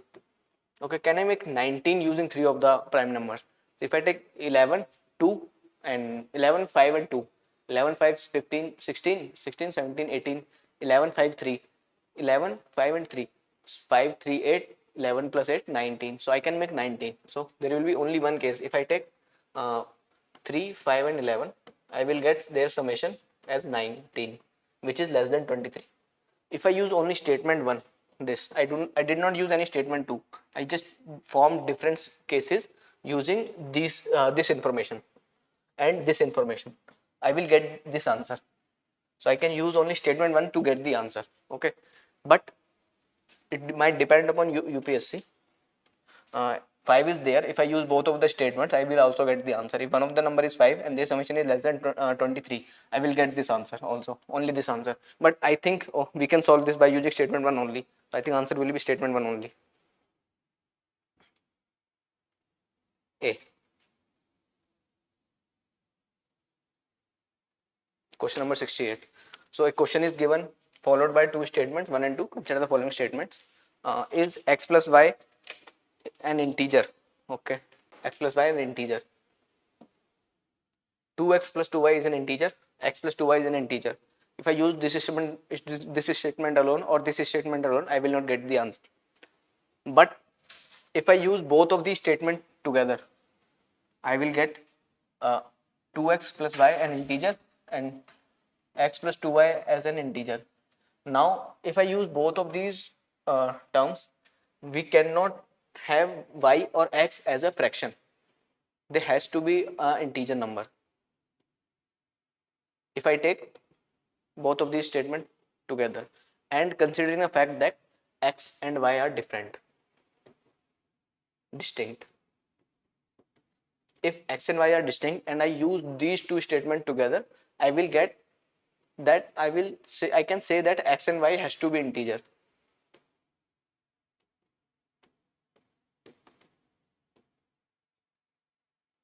Okay, but if I consider x and y as any number, x and y can be same.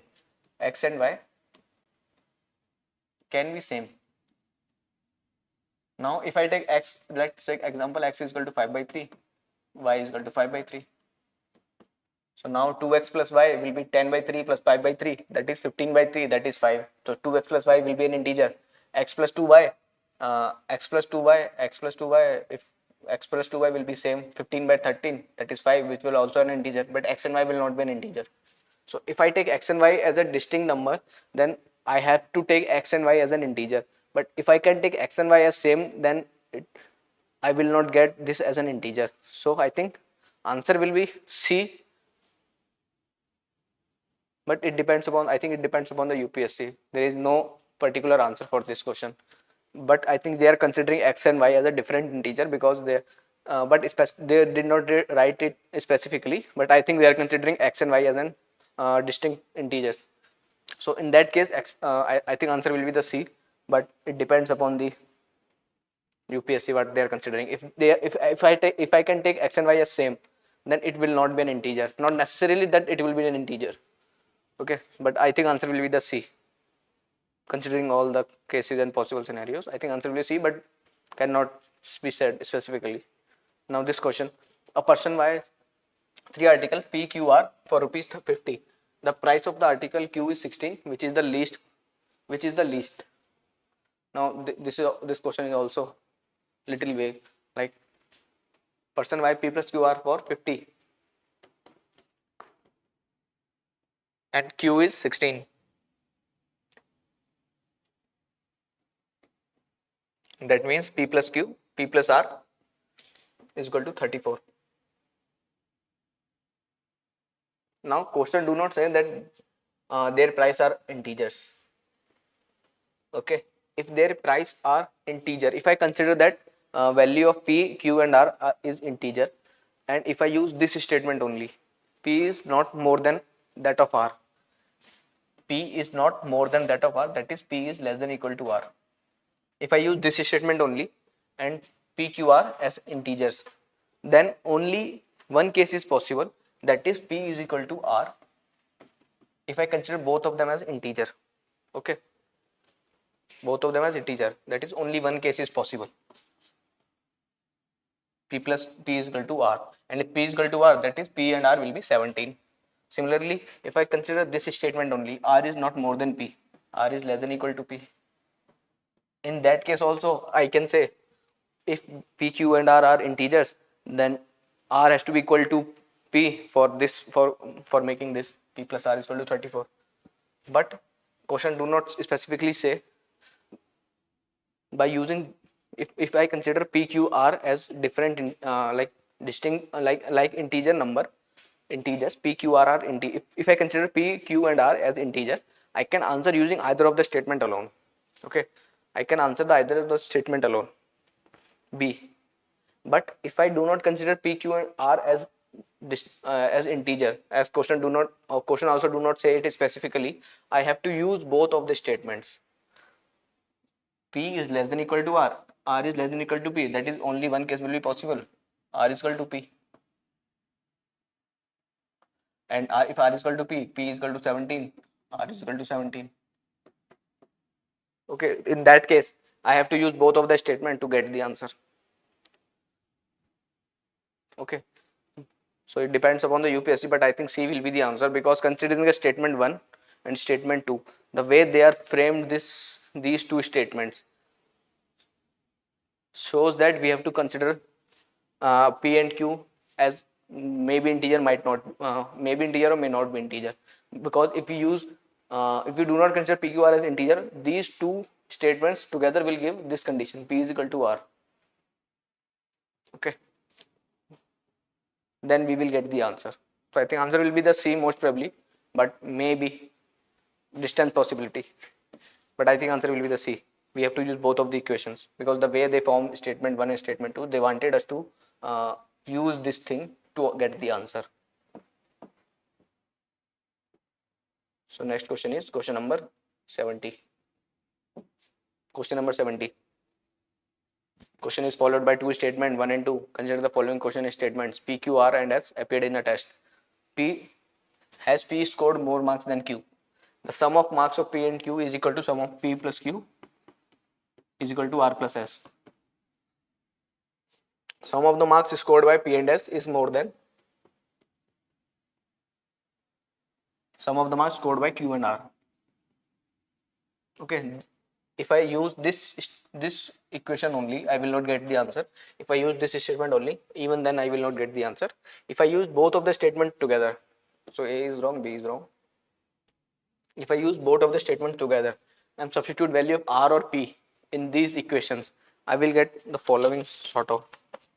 If I substitute value of R, okay, if I substitute value of R in this, P plus S greater than Q plus P plus Q minus R minus S. So from this I will get S is greater than Q, and if I substitute S in this statement,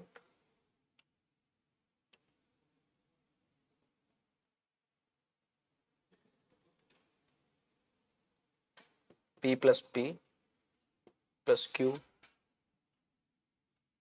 minus R greater than Q plus R. From this I will get P is greater than R. Okay, now P is greater than R and S is greater than Q, but I cannot say which one has P scored more marks than Q, because if P is greater than R, I can take extreme cases 0 or something. If you take different type of cases, we cannot specifically say has P scored more marks than Q, because there might be different possibilities where Q might score more marks than P, but their summation is equal to R plus S, and both of these conditions satisfies. But we do not get specifically that this is true. This is 100% true. So I think D will be the answer. Like if I take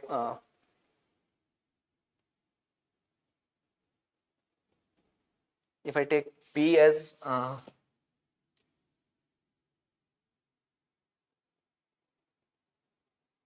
P as 16, R as 16, and let's say Q is 0. Sorry, Q has to be something different.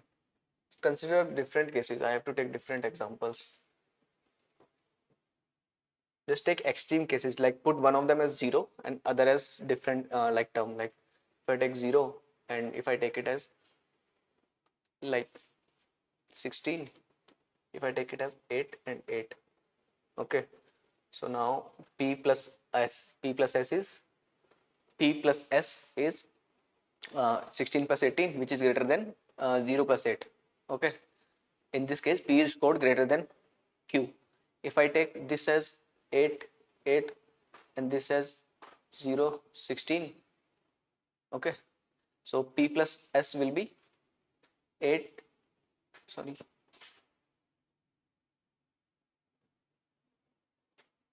16 and 0. If I take this P plus Q 16, is equal to 16 plus 0, and P plus S 16 plus 0, 8 plus 0 is 8, is greater than Q plus R, which is not possible. So we have to take different case. Just check using these type of terms. This type of term, you will get the answer. We cannot specifically say like P has scored more marks than Q. Like in this case this is true, but in another case this might not be true. Okay, that is P is greater than R, P is greater than Q, like 8 16 and 0 24. So if I take it as 8 16 and 0 24, in that case P plus Q is 16 plus 8, R plus S is 0 plus 24. If I take, and P and S, P plus S will be 8 plus 24, which is greater than 16 plus 0. But in that case Q is greater than P. Like in this case Q is greater than P, but in this P is greater than Q. So we cannot specifically say which has P scored more marks than Q. You can check if there is any error in this.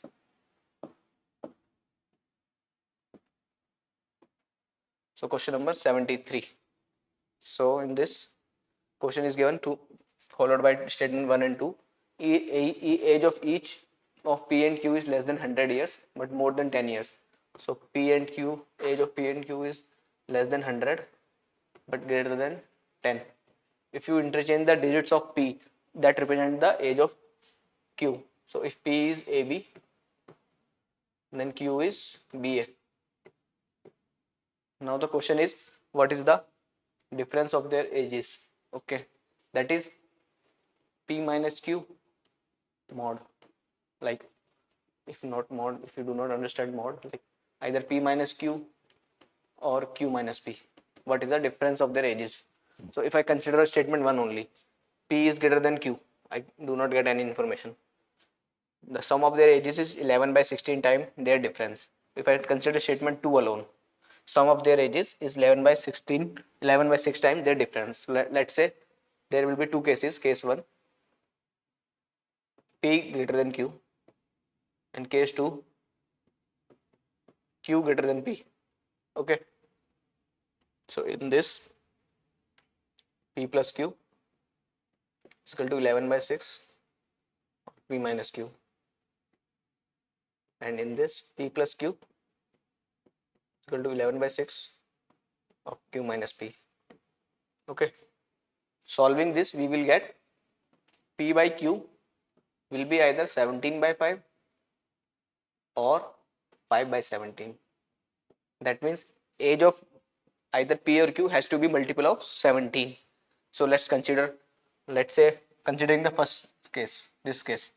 So P, Q, so P has to be 17, 34, 51, 65, 102. Okay, so and Q will be 5, 10, 15, 20, 25. P is greater than, P and Q has age greater than 10 and less than 100. So this will not be possible. this will not be possible. Okay, if I take this case, then both of them will be reverse, like q will be 34 and p will be 10, and the thing is this p is equal to ab and q is equal to ba. Only this is possible. So if I take p or q as 51, I can take p q also 51.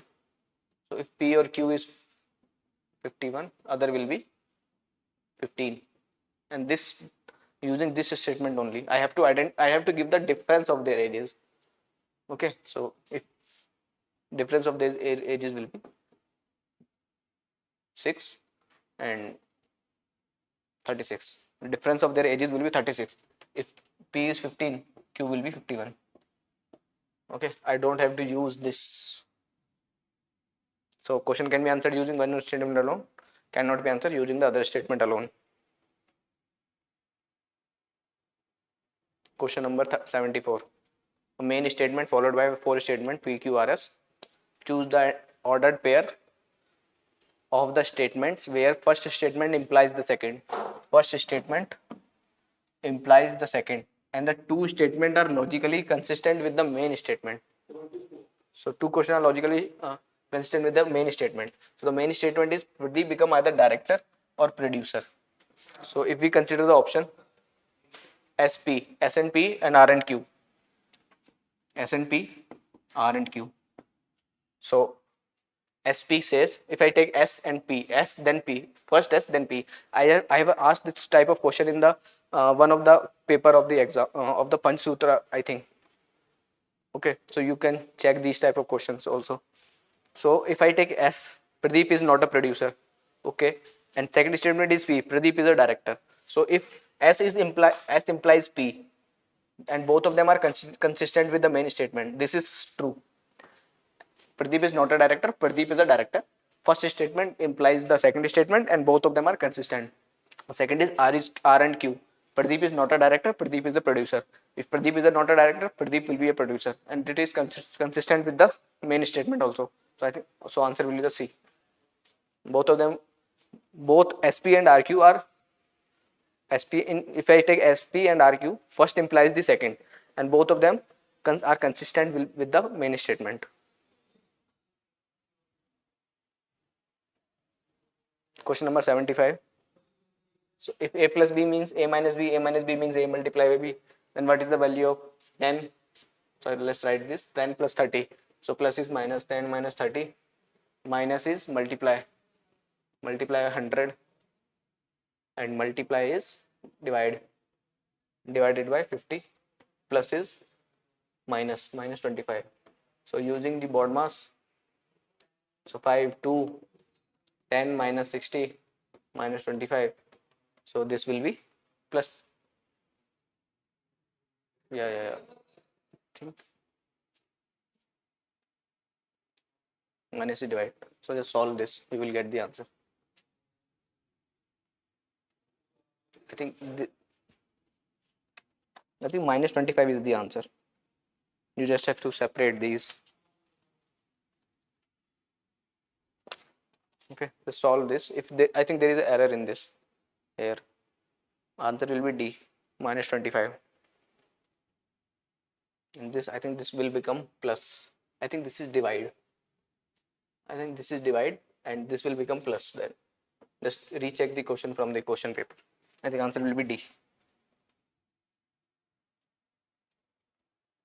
Question number 76.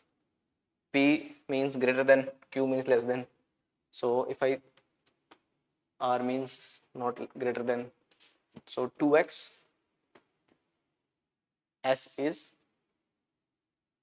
means not less than, 2x is not less than 3y. That means 2x is greater than or equal to 3y. Okay, 3x is equal to 4z. Okay, then I have to find whether 9y is greater than 8z. Okay, so from these two statements, if I multiply it by 2 and if I multiply it by 3, okay, so I can write this 6x greater than 9y, and I can write this as 6s is equal to 8z. So from this 8z will be greater than or equal to 9y, and both of them are contradicting, so both this is strong. Similarly, you can identify this for this x, q is less than, x is less than 2y, okay, y is not greater than z, that means y is less than or equal to z, okay. Then we have to identify whether x is less than or equal to z. So if y is less than or equal to z, that means x will be less than equal s will be less than 2y 2z, but we cannot specifically say that x will be less than z, less than or equal to z. So this will not be correct. I think answer will be D. None of them is correct.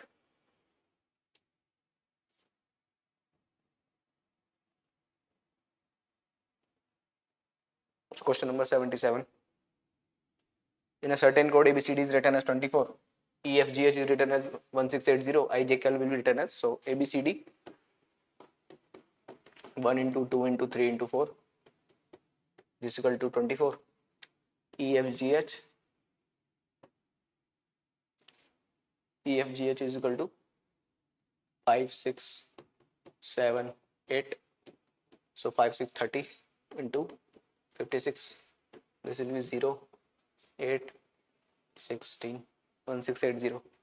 So IJKL will be 9, 10, 11, 12. This will be 90 into 11. 11 square is 121. 121 plus 11, 132. This will be 0, 8.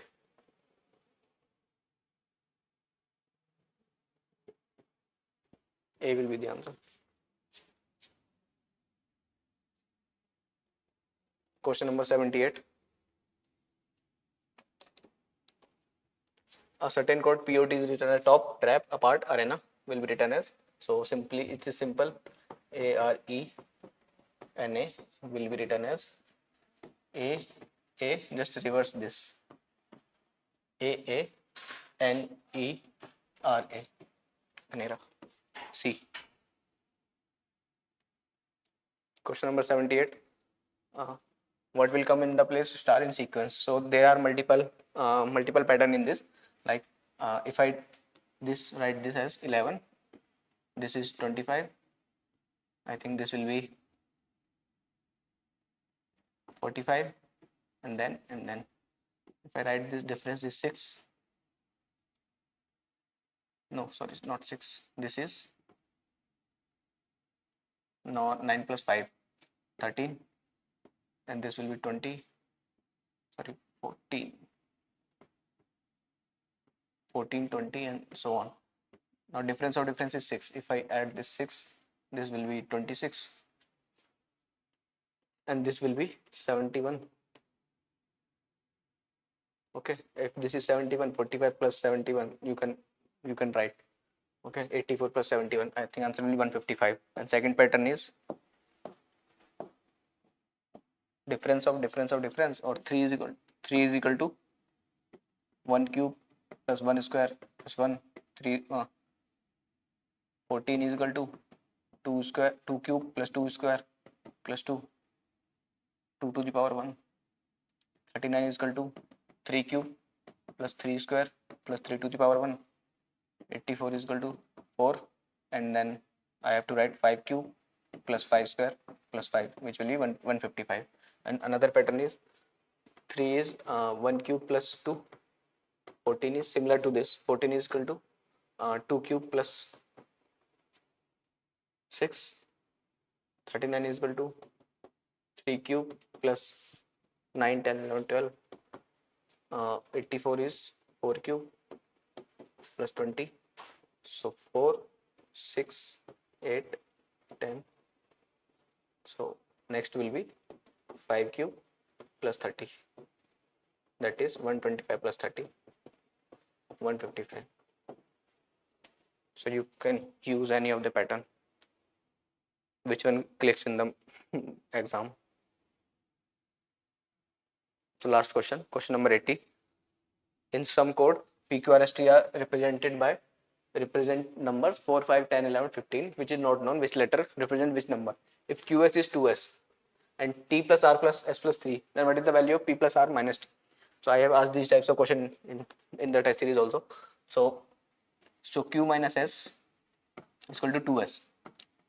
So we have to use S from one of these and Q also from one of these. So let's see, if I take S as if I take S as 5 and Q as 15, then I will get 10. Q is 15, S is 5, I will get 2 into 5, that is 10. So this satisfies, and I got the value of S and P, and if I substitute this, T will be is equal to R plus 8. So I have to use, so Q is 15, this is Q and this is S. So R plus 8 is T, R plus 8 is T. So what should I add into 8 such that it becomes sum of this? Like if I add 4 into 8, it will be 14. Oh, sorry, 12, and T might be 12. So 12 plus 4 plus 8. If I add 5, 8 plus 5, 13. So not possible. 8 plus 10, 18, not possible. So T is 12 and R is 4. So this will be P. So P is 10 plus 4 minus 12. That is 2. So 2 will be the answer. So this ends our discussion of quants and reasoning. Now sir will take English. Thank you.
Hello everyone.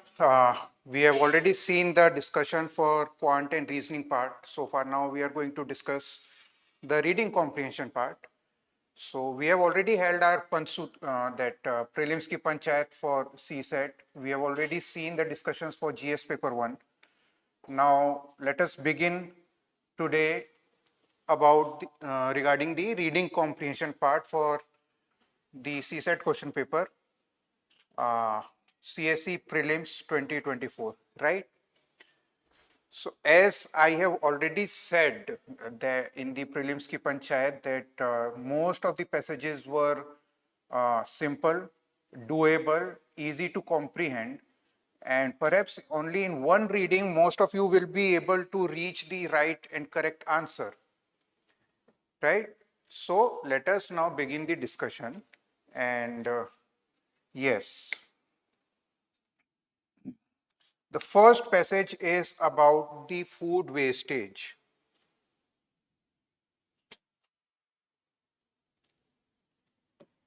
The passage talks about a report from FAO and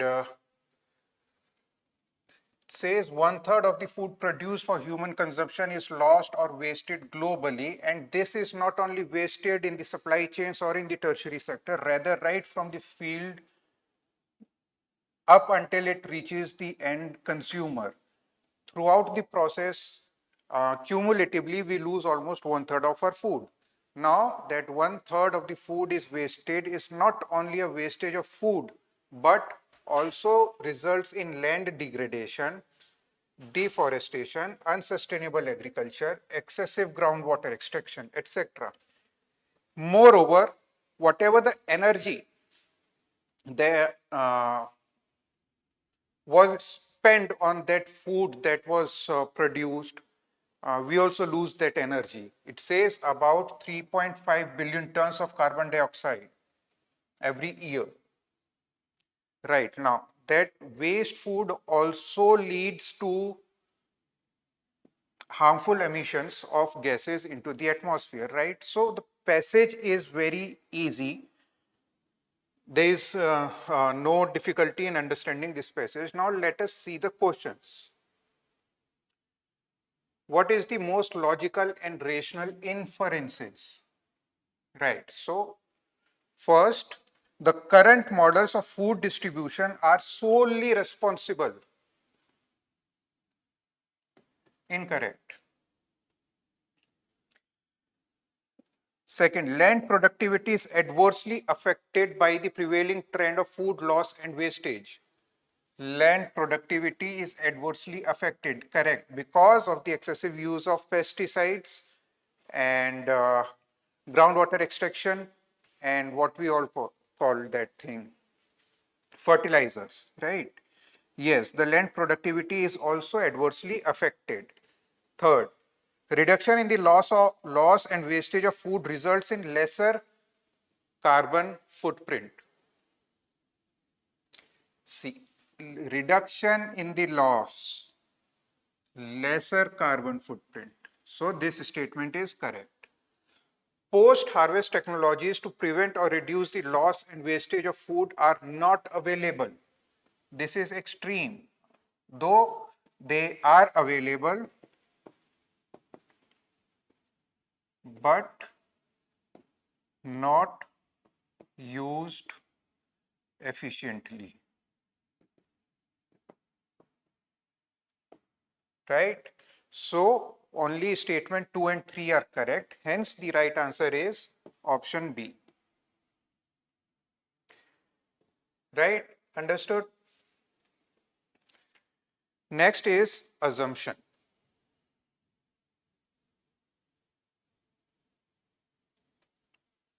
Based on the above passage, the following assumptions have been made. The food distribution mechanism needs to be reimagined and made effective to reduce the loss and wastage of food. This statement is correct. Needs to be reimagined. For how to improve the linkages between the farm and the consumer, how to improve the soil productivity, how to provide the irrigation water so as to reduce the groundwater extraction. There are many things that needs to be reimagined. And of foremost importance is the farm to plate. The whole process, food distribution process, needs to be more effective, which needs to be reimagined. Hence, this statement is correct. Ensuring the reduction of wastage and loss of food is a social and moral responsibility of all citizens. Though as a standalone statement, this is correct. But in context of passage,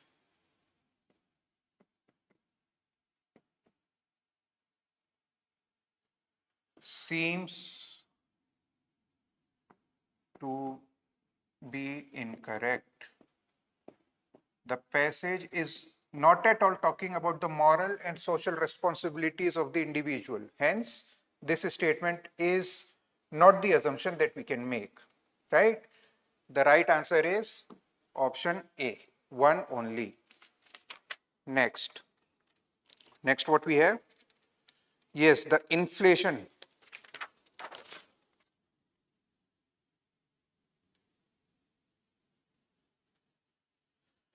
Right, so this passage talks about the inflation and how the governments and the central banks try their best to reduce the inflation. The passage also talks about how the central banks usually increases the interest rate to arrest the inflation scenario. Second, on the other hand, government tends to borrow more, to pump in more money into the economy, which tends to increase the inflation. Now, to balance these things, what we need to do is we need to have higher interest rates as well as lesser borrowings by the government. This is the whole idea of the passage, right? And see, some of you were asking about this word, which,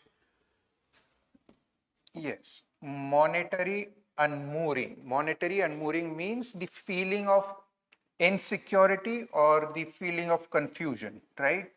So monetary, right? Let us see the questions.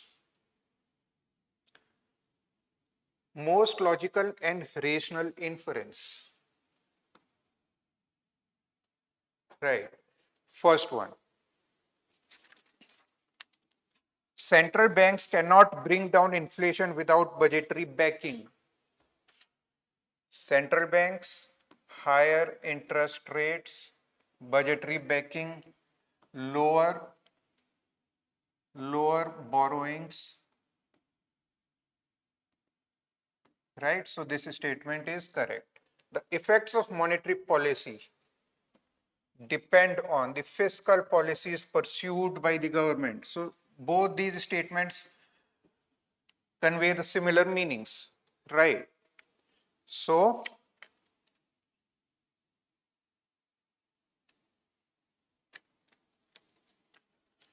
the right answer is option C, both 1 and 2, right?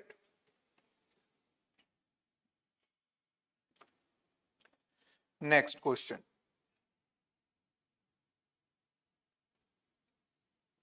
Based on the above passage, the following assumptions have been made. First, fiscal policies of governments are solely responsible for higher prices. Incorrect. Higher prices do not affect the long-term government bonds. They do not affect. Incorrect. So none of the assumption can be made. The right answer is option D. Next. So in this passage, we are talking about the urban development, or what we say urban planning, right?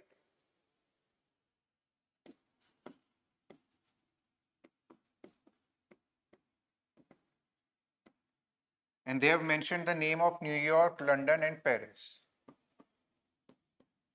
And that they are using the systems theory approach to improve their urban planning, which is about translating the social, spatial, and cultural desirables into the mathematical models using computing, statistics, optimization, and algorithms.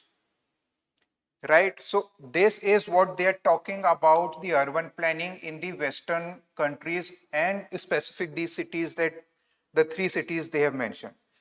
The important part of this passage is the last line. Planning in India and its education differ from the West. It says that planning in India is different.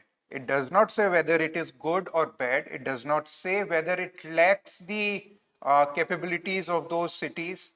It does not say whether it needs to improve or it needs to, what we say, encourage other people.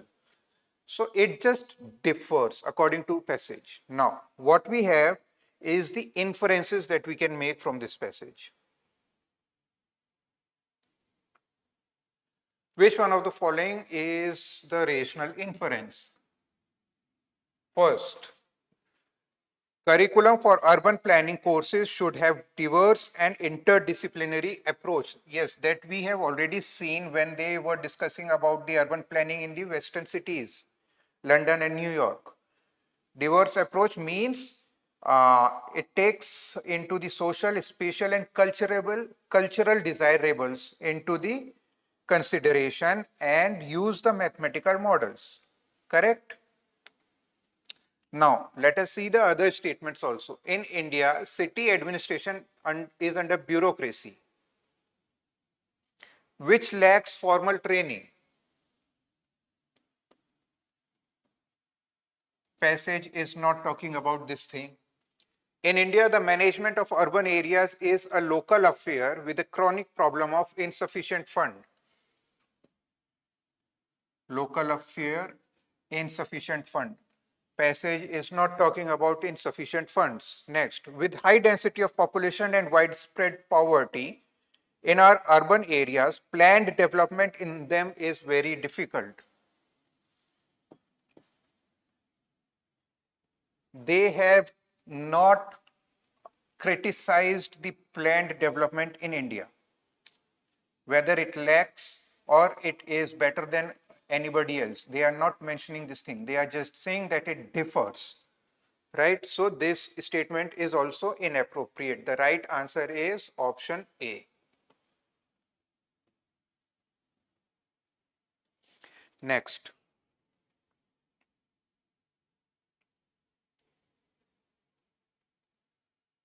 Based on the above passage, the following assumptions have been made. So what are the assumptions? India needs a new generation of urban professionals with knowledge relevant to modern urban practices. And second is, Indian universities at present have no capacity or potential to impart training in systems approach. So we have not seen these things anywhere discussed in the passage. So statement 2 is incorrect. We cannot assume so, but yes, statement 1 can be assumed from the very fact that the last line, planning in India and its education differ from the West. Now, they have already advocated the systems approach of planning in the western part of the world, and towards the end of the passage, they have said that Indian planning model is different. So, in all, they are trying to convey a message that we need a new generation of urban professionals. So, assumptions, only one. The right answer is A, one only. Next passage.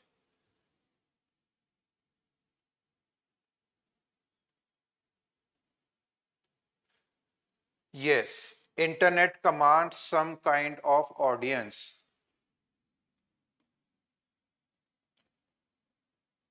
High capital pay for the more space in their opinions, and political discourses in the digital sphere is a matter of outshining one's opponent, right? So yes, we have seen that passage in our Panchsutra test series also. There was this one passage that we have given you regarding the social media practices and internet and Indian political scenario, AI generated information, how it can distort the electoral process and the debates around it, how it can challenge your perception of any person, particular political leader or a political party, right? We have given such kind of passage in our Panchsutra test series also. So yes, that very same theme has been reflected here, and let's see what the questions are. A pretty simple passage. Which one of the following statements best reflects the central idea?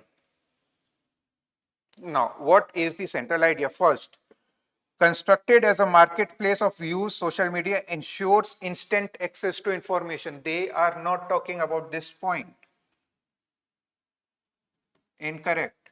Second, social media are not ideal or moral institutions, but products built by the companies to make profits. Right. So they say that anonymous private entities with high capital can pay for more space for their opinions. They are effectively buying a louder voice.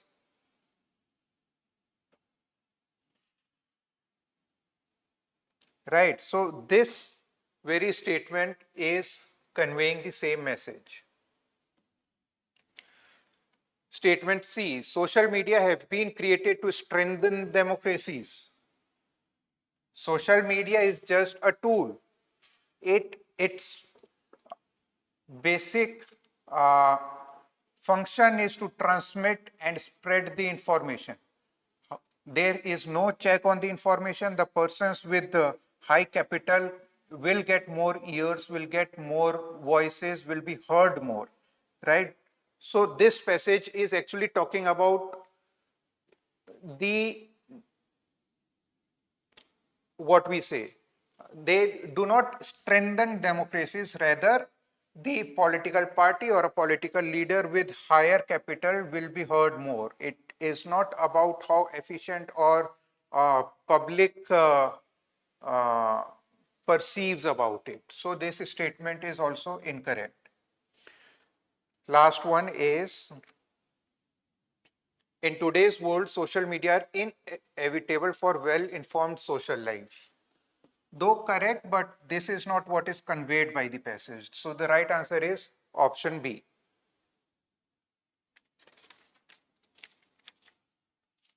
Next.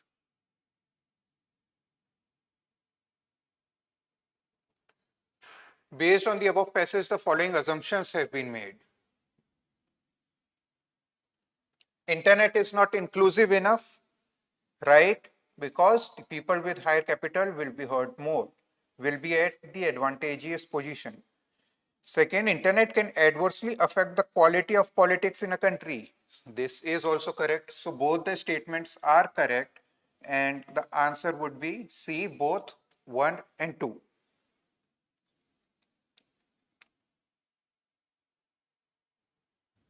Right, next.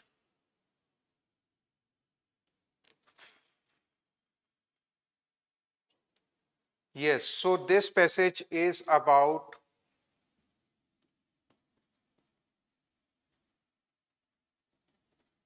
elementary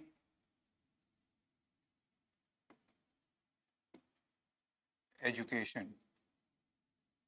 And it says that almost about 25 million young boys and girls from the elementary school move into the life that lies for them beyond compulsory schooling, which is actually connoting the idea whether they drop out from the formal education system or they are into that skill developing sector, or they are not well trained or well educated. Even if they are, the passage also talks about that the children of class 8 struggle with reading simple texts, right? Now, they have also mentioned that the families of these children are, for many families, these children are the first from the families ever to get this far in school. So, second, even if they graduate, they hardly go back to agriculture. So, this passage is a very haphazard manner written, right? So, this is not conveying the one idea. They have not conveyed, stick to the one single idea throughout the passage. Rather, it seems like they have tried to reduce one larger passage into a short note kind of thing. Let us see the questions.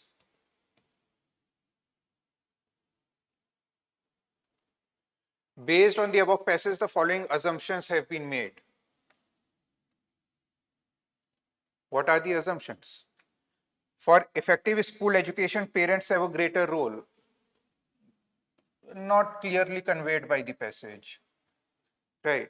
Second, school curriculum that conforms to today's requirements and is uniform for the entire country may address the issues brought out. Rather, the passage is talking about the inability of the students to read basic English and comprehend basic arithmetic calculations, the students of class 8. So, yes, we are not very sure whether the school curriculum is effective, right? So, both the assumptions are incorrect. The right answer would be option D. Right. Next question.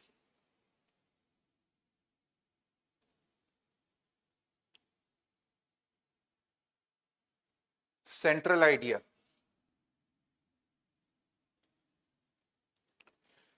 Total eradication of poverty, not talked in the passage. Monetary incentives to parents is also not talked in the passage.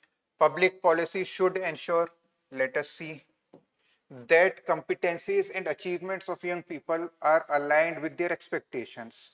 Okay.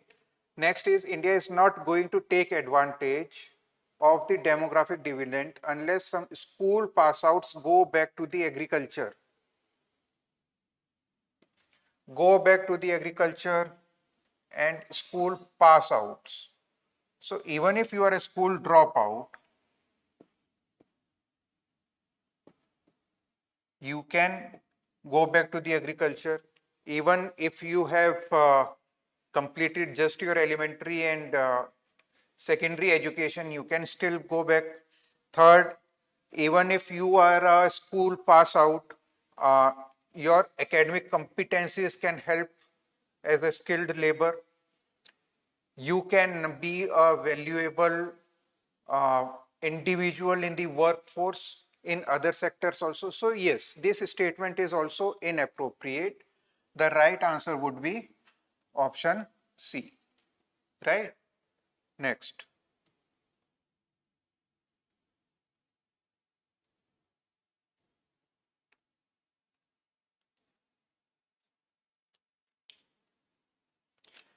So the next passage is science and social responsibility,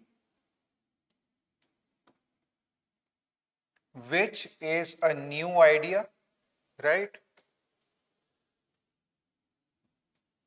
The idea is modern and it begins at the Industrial Revolution, right? So this is the very small passage and very easy to understand, right? Let us see the questions. We have also asked similar kind of question regarding science and technology, how the science differs from the technology. That very passage was in our Panchsutra tests, right? So you can also check that.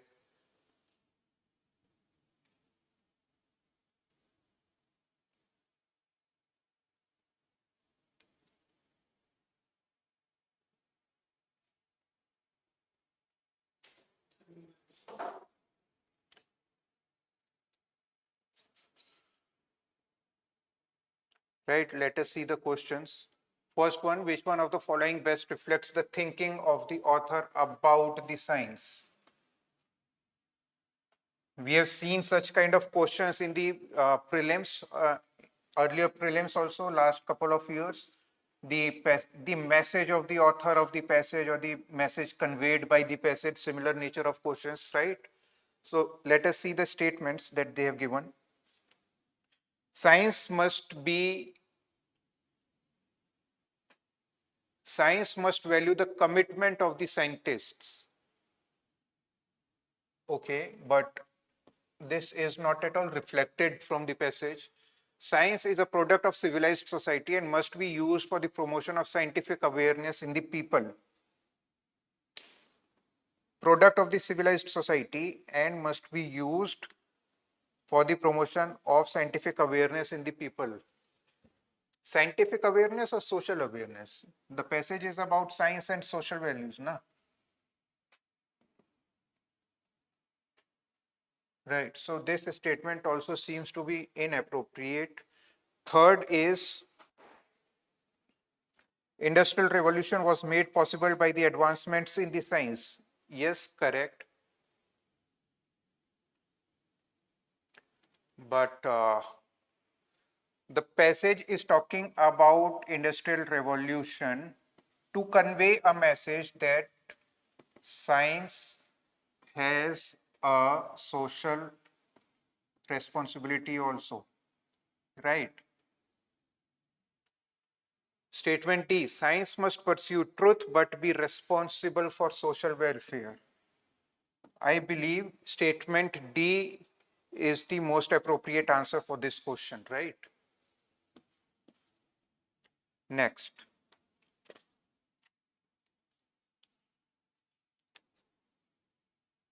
Next is also of the same nature. Next passage is also of the same nature, which talks about the history of science. And what is epigram? Why is that the history of science is the real history of mankind is a epigram? What is epigram?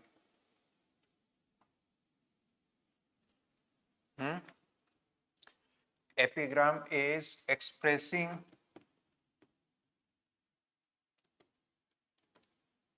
any idea in a, what we say, clever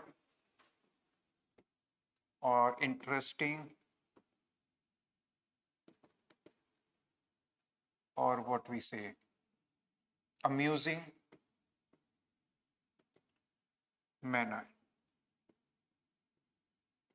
अपनी किसी भी बात को एक बेहतर रचनात्मक तरीके से कहना, जिसे हम हिंदी में सूक्ति बोलते हैं, दैट इज एपिग्राम, राइट? सो ये कोई बहुत मुश्किल वर्ड नहीं है, इससे परेशान नहीं होना है, ठीक है? Now coming to the passage. So the passage is also talking about, right, that there is a very close connect and close relation between science and the mankind. And the passage also talks about that the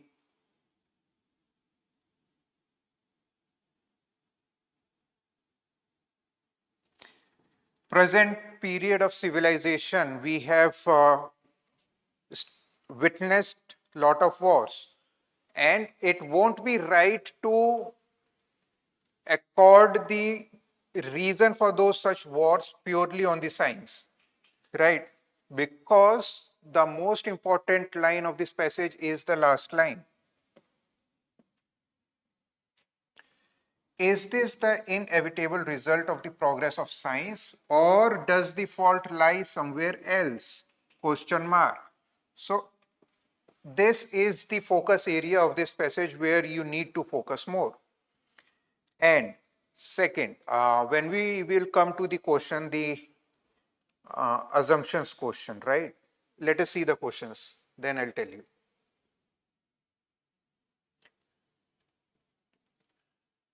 Conveyed by the author. What is conveyed? Without science, mankind could not have continued to exist till today. No, that is not what it is trying to convey. Rather, the main point of the passage is that whatever is the horrors of the present times that we accord on science is perhaps not only because of science, but there are other reasons also, such as war. It is the science that will ultimately determine the destiny of mankind. Whether science will determine the destiny of mankind, or is it something else? So both the two statements are not actually conveyed by the author, right? So neither one, neither two. Option D is correct. Next.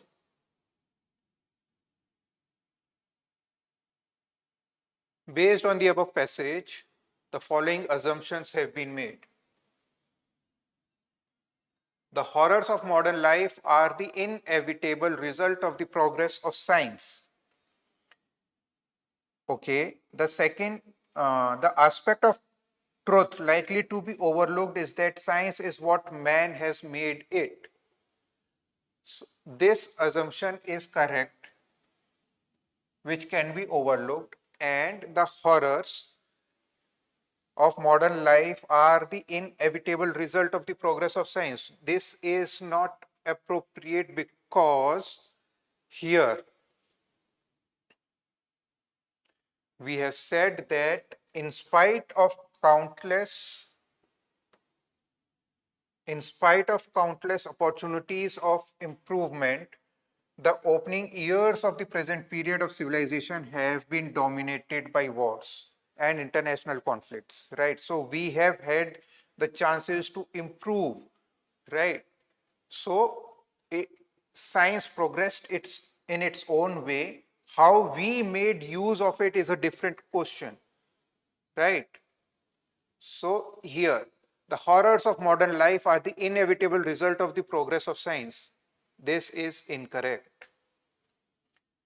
So the right answer is option B, 2 only.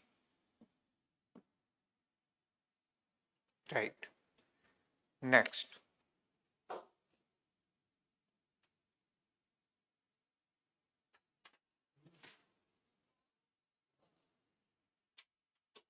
So the passage is a metaphorical passage, or it can be understood in literal manner also, but it is metaphorical. And we have also asked such kind of passage when in our Panchsutra test, where we said that there was this one person who traveled to his old village in the mountains and found a disconnect between the developmental progress and the environment ecology kind of thing. But this passage is said the more you travel, the more you will build your understanding. You will understand the universal values, you will understand the inherent or local or parochial values, uh, and it will, the more you travel, it will build your understanding and help you understand that what is universal value, which is very well conveyed by this passage, right?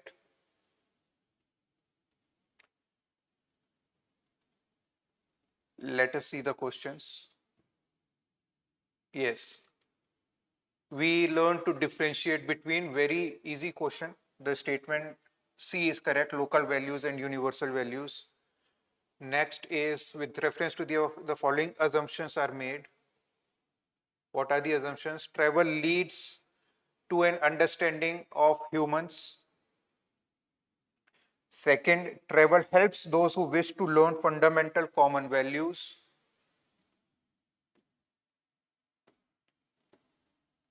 A person with long experience in travel can resolve differences amongst people. This is not entirely correct, right? But yes, we can infer that person who is well versed with different cultures, languages, and understandings of the moral and ethical values of different societies will be able to resolve the conflicts better. But it does not say कि you can develop such kind of abilities solely by travel, right? So this statement, perhaps I will consider it as inappropriate in context of this passage, right? So the right answer for me is option A, 1 and 2 only, right? Next.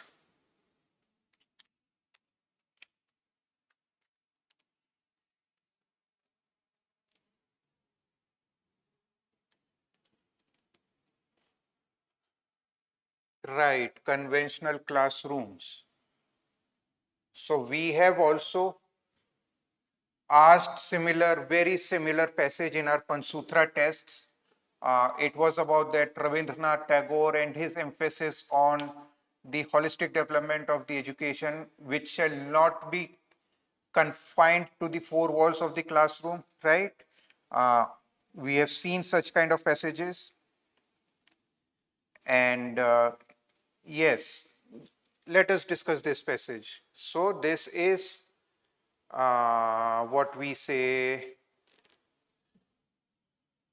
every learner is subjected to the same set of lectures in the same way for the same duration. So yes, this classroom teaching, the passage is actually trying to not to be very supportive of this kind of conventional classroom teaching, right? And the most crucial point of this passage is even if we were to develop the skills, we need to break this mold of conventional teaching. Rather, we need to impart skills as and where needed, right? So yes, this was the most important point from this passage. Questions? Inference, right? What are the inferences? In conventional classroom learning, the central goal is duration of learning rather than attainment of competency. Yes, this statement is correct. Second, conventional classrooms encourage one size fits all approach and stamp out differentiation. Now, what do we understand by stamping out the differentiation, right? Whether it means to consider everybody as same. If this is what we understand by this term, then statement 2 is also correct, right? Now, stamping, in case we read the Hindi translation in the question booklet, it says कि सभी की जो कमियां हैं वो दूर हो जाती हैं, stamping out the differentiation. But that is not we can understand from the passage. That is not what is made out of the passage, because the passage clearly says that few learners shine, some survive, and rest are left behind. So yes, the actual meaning of this term is not very clear after reading the Hindi translation of the given statement. So we have two options with us. Either both the statements are correct or only statement 1 is correct. Either of the two options are correct, A or C. In my opinion, I would still go for option A as the most appropriate answer, right? Let us see when the real answer key is made available next year. We'll see. Second, based on the above passage, the following assumptions have been made. As a large number of workers in our country are employed in unorganized sector, India does not need to change its present conventional classroom system. We cannot assume that India does not need to change. Rather, the passage is advocating about remolding the conventional classroom teaching if it needs to perform better as when skills are imparted, right? So this assumption is incorrect. Second, even with its present conventional classroom system of education, India produces sufficient number of skilled workers to fully realize the benefits of demographic dividend. Workers to fully realize the benefits of demographic dividend is the wrong assumption, right? So how many assumptions are valid? Neither one, neither nor two. Right. Second, okay. Next. So the passage is about the adolescents, and when they grow, they tend to diverge from the opinions of their guardians and their parents, right? And there are two reasons for it that the passage mentions. Is one, that the adolescents think themselves of capable, quite capable in what we say, navigating through life and managing their own affairs. Second is that parents solicitude. So what is this word? Solicitude. ये क्या है? Concern. It care या concern.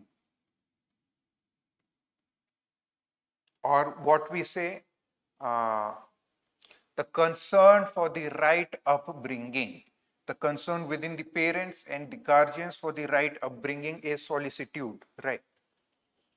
So the passage is simple, and towards the end of the passage, it says that young seldom confine in them and usually go their own way in secret. Right, so this is the hook line of this passage, the punchline, what we can say. Let us see the questions.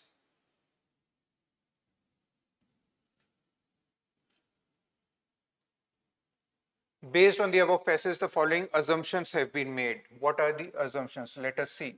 The adolescent does not feel comfortable with his parents because they tend to be dominating and assertive. Does not feel comfortable, they tend to be dominating, right?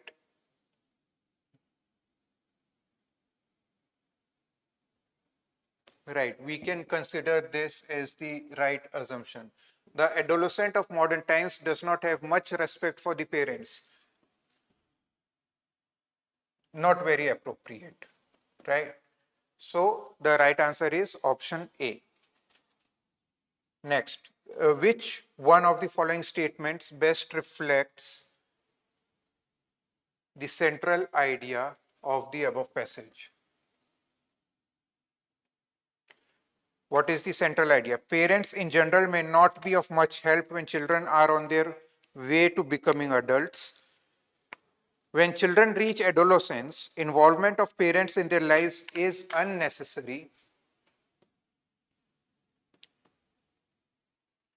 Modern day nuclear families are not capable of bringing up children, not capable. In modern societies, adolescents tend to be stubborn, disobedient, and careless.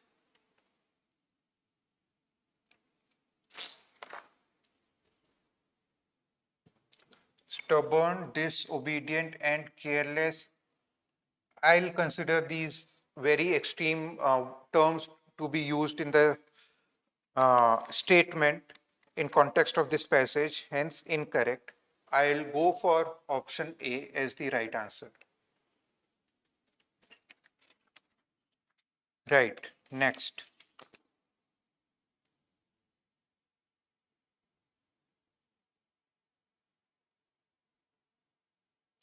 So very scientific kind of passage, very small passage, just two statements, right? The crucial point is carbon dioxide is converted into stone. Right, now when we go to the questions, right, so this statement will help us. The question says the practical suggestion implied by the passage.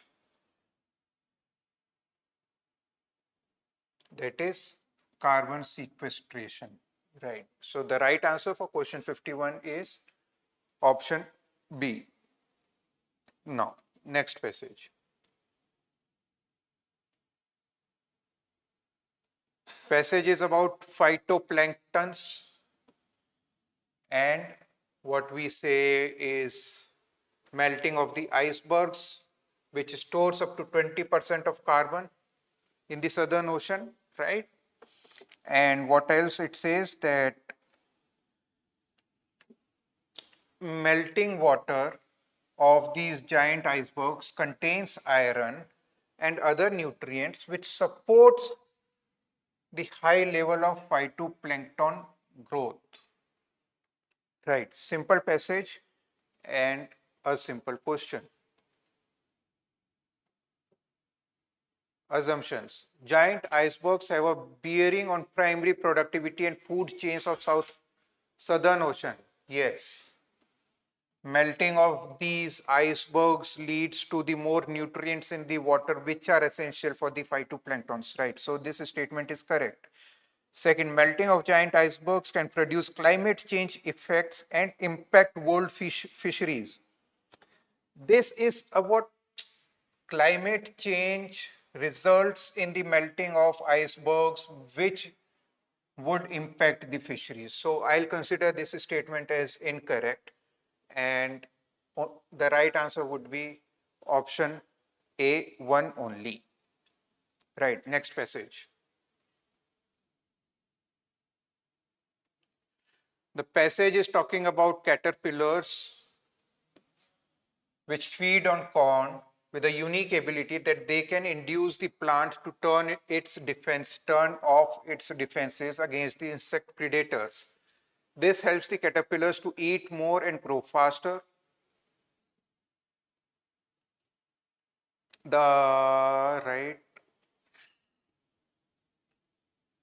This could throw new light on compounds associated with the plant response to pathogens. This is very important. Plant response to pathogens like fungi and bacteria. Now, why is this important is because of the two statements in the next question. The statement is about the practical message conveyed by the passage. Let us see these two statements, statement B and C. This finding can help in the development of clinically useful antimicrobial compounds. This finding can help in the development of organic and ecologically sustainable pesticides. So when we read these two statements, statement B and C, and the passage is talking about the new findings about the plant response to pathogens and fungi. So option C seems to be more appropriate one, right? Next.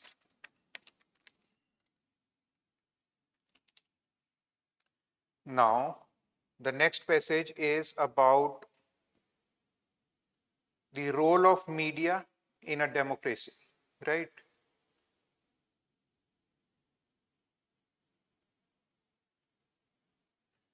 Very small, very short passage. The main important part of the passage is normatively responsible media has the responsibility to circulate the content of reality without distortion or without any fake news or without any biasness or without any false facts in their news.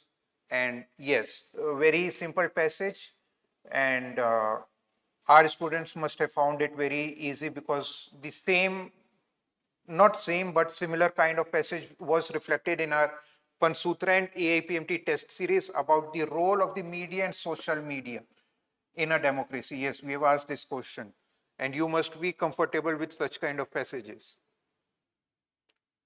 So what is the crux of the above passage?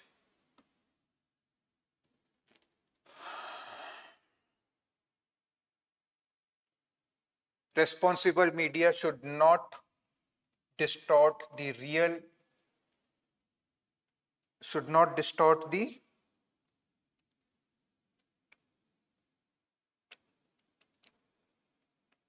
real in an ideal democracy, right? So it's only statement A is correct.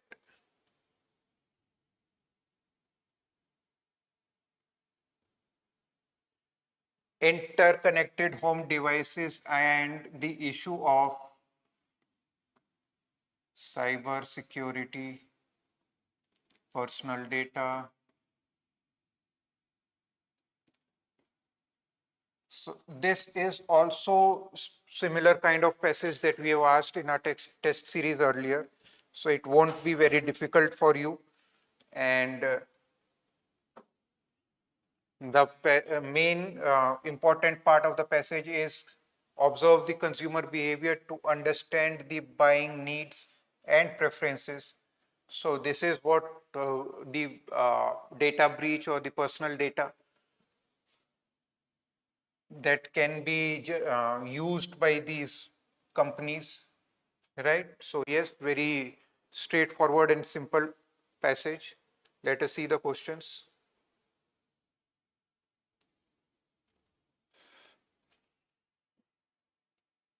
Implied by the passage. Knowledge of consumer behavior leads to more capital expenditure in manufacturing sector. It is not talking about that. Now, second, more capital expenditure. Yes, this is not what we know. Next is knowledge of consumer behavior stimulates the growth of commerce and trade and thus helps in overall economic development. Interconnected devices give a lot of comfort to home users and improve the overall quality of life. Comfort, quality of life. Interconnected devices can be at security risk and home users may have privacy risk. So though all the statements at the first reading seems correct as per your GS understanding, but when we read these statements, particularly in context of the given passage, so only statement D is correct, A, B and C are incorrect, right? So this is where UPSC is trying to confuse you.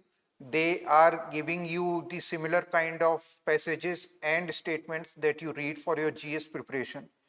And at times, when you are anxious, when you are hurrying during your examination, you tend to mark the wrong option.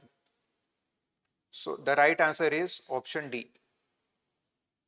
Next, green growth.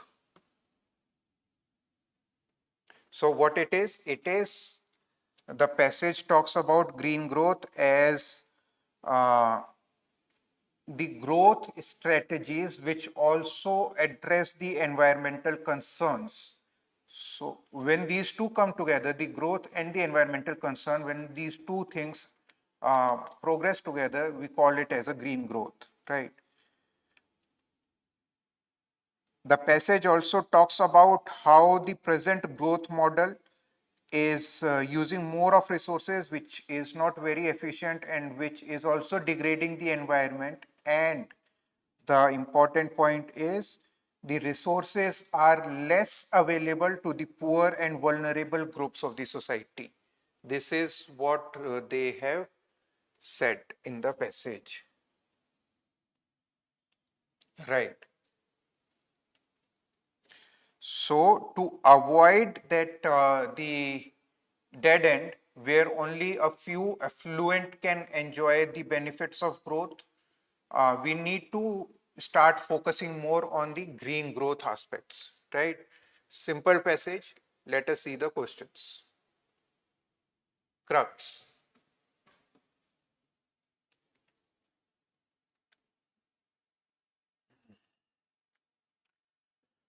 Environment sustainability is inimical.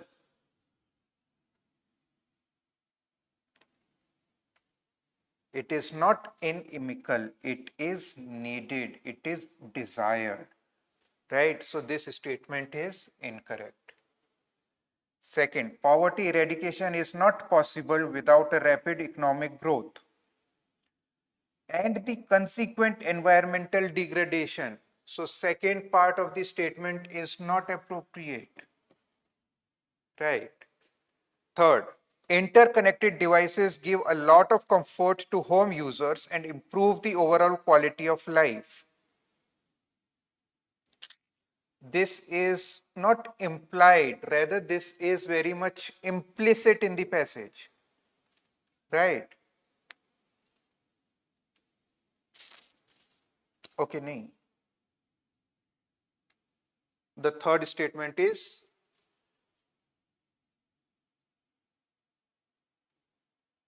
this, maintaining high environmental, oh, so my mistake, I'm sorry.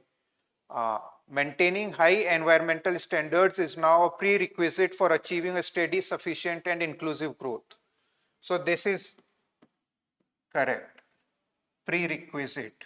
That is what the passage is talking about, green growth, na?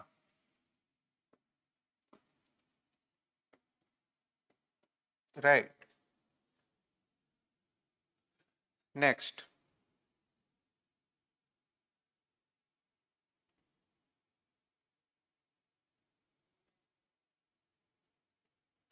So the passage is about the poetry, which is different from science and religion, and which does not believe or pose faith on absolute truths, right? The forces, right, it is not for the poetry abides by plurality of life and existence. Perhaps poetry follows reality, which is plural, anachronistic, full of contradictions. Against the tyranny of truth, poetry remains a partisan of democratic reality. Against the arrogance of power, wealth, and hierarchy, poverty, both humility and defiance. So yes, the passage is about poetry, and on a similar philosophical lines, we have also asked a question about music in our test series, right? If you can relate to these two concepts, then perhaps the passage will be easier for you.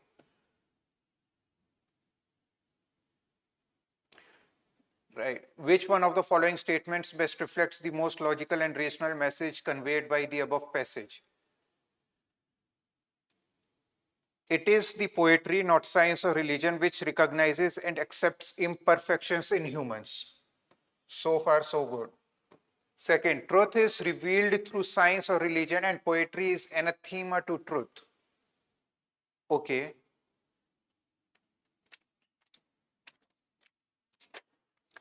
Poetry is romantic, imaginary, and is about feeling, whereas science and religion are about truth.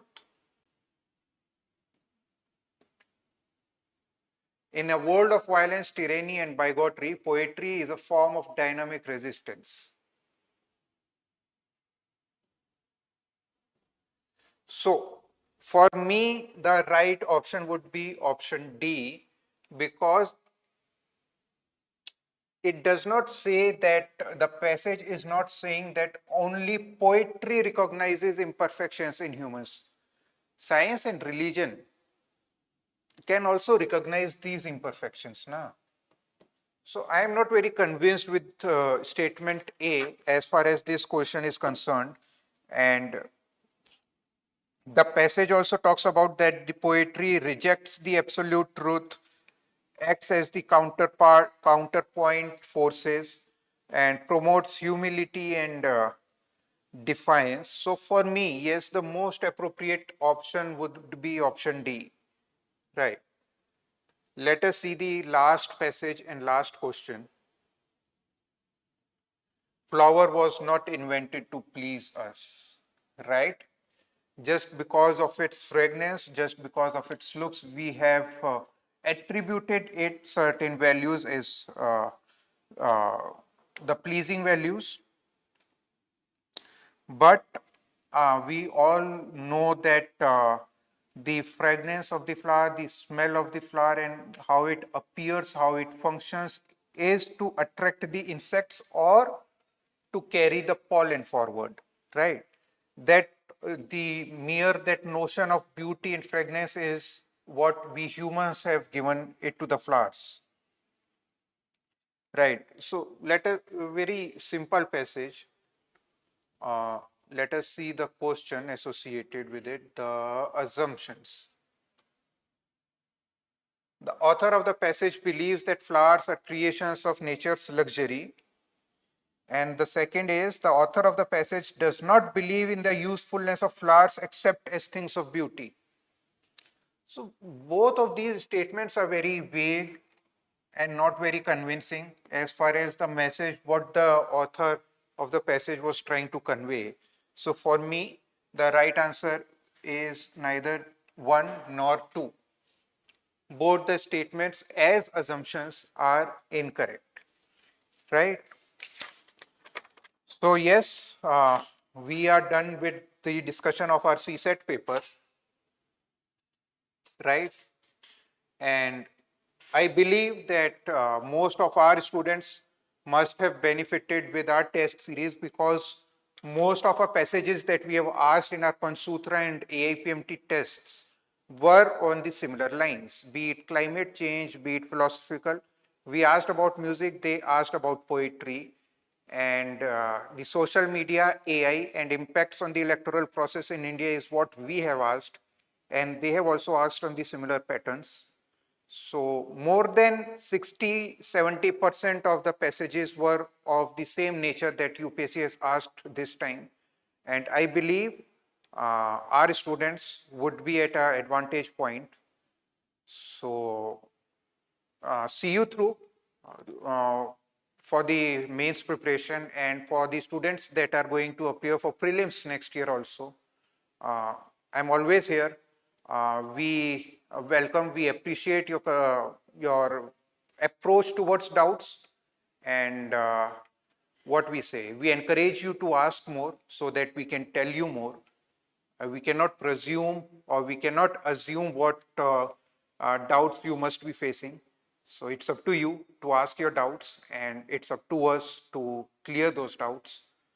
And for all other people, right, watching online and offline, yes, you all, good luck for your further studies. Eat healthy, sleep well, study hard, and keep a smile on your faces. So, thank you.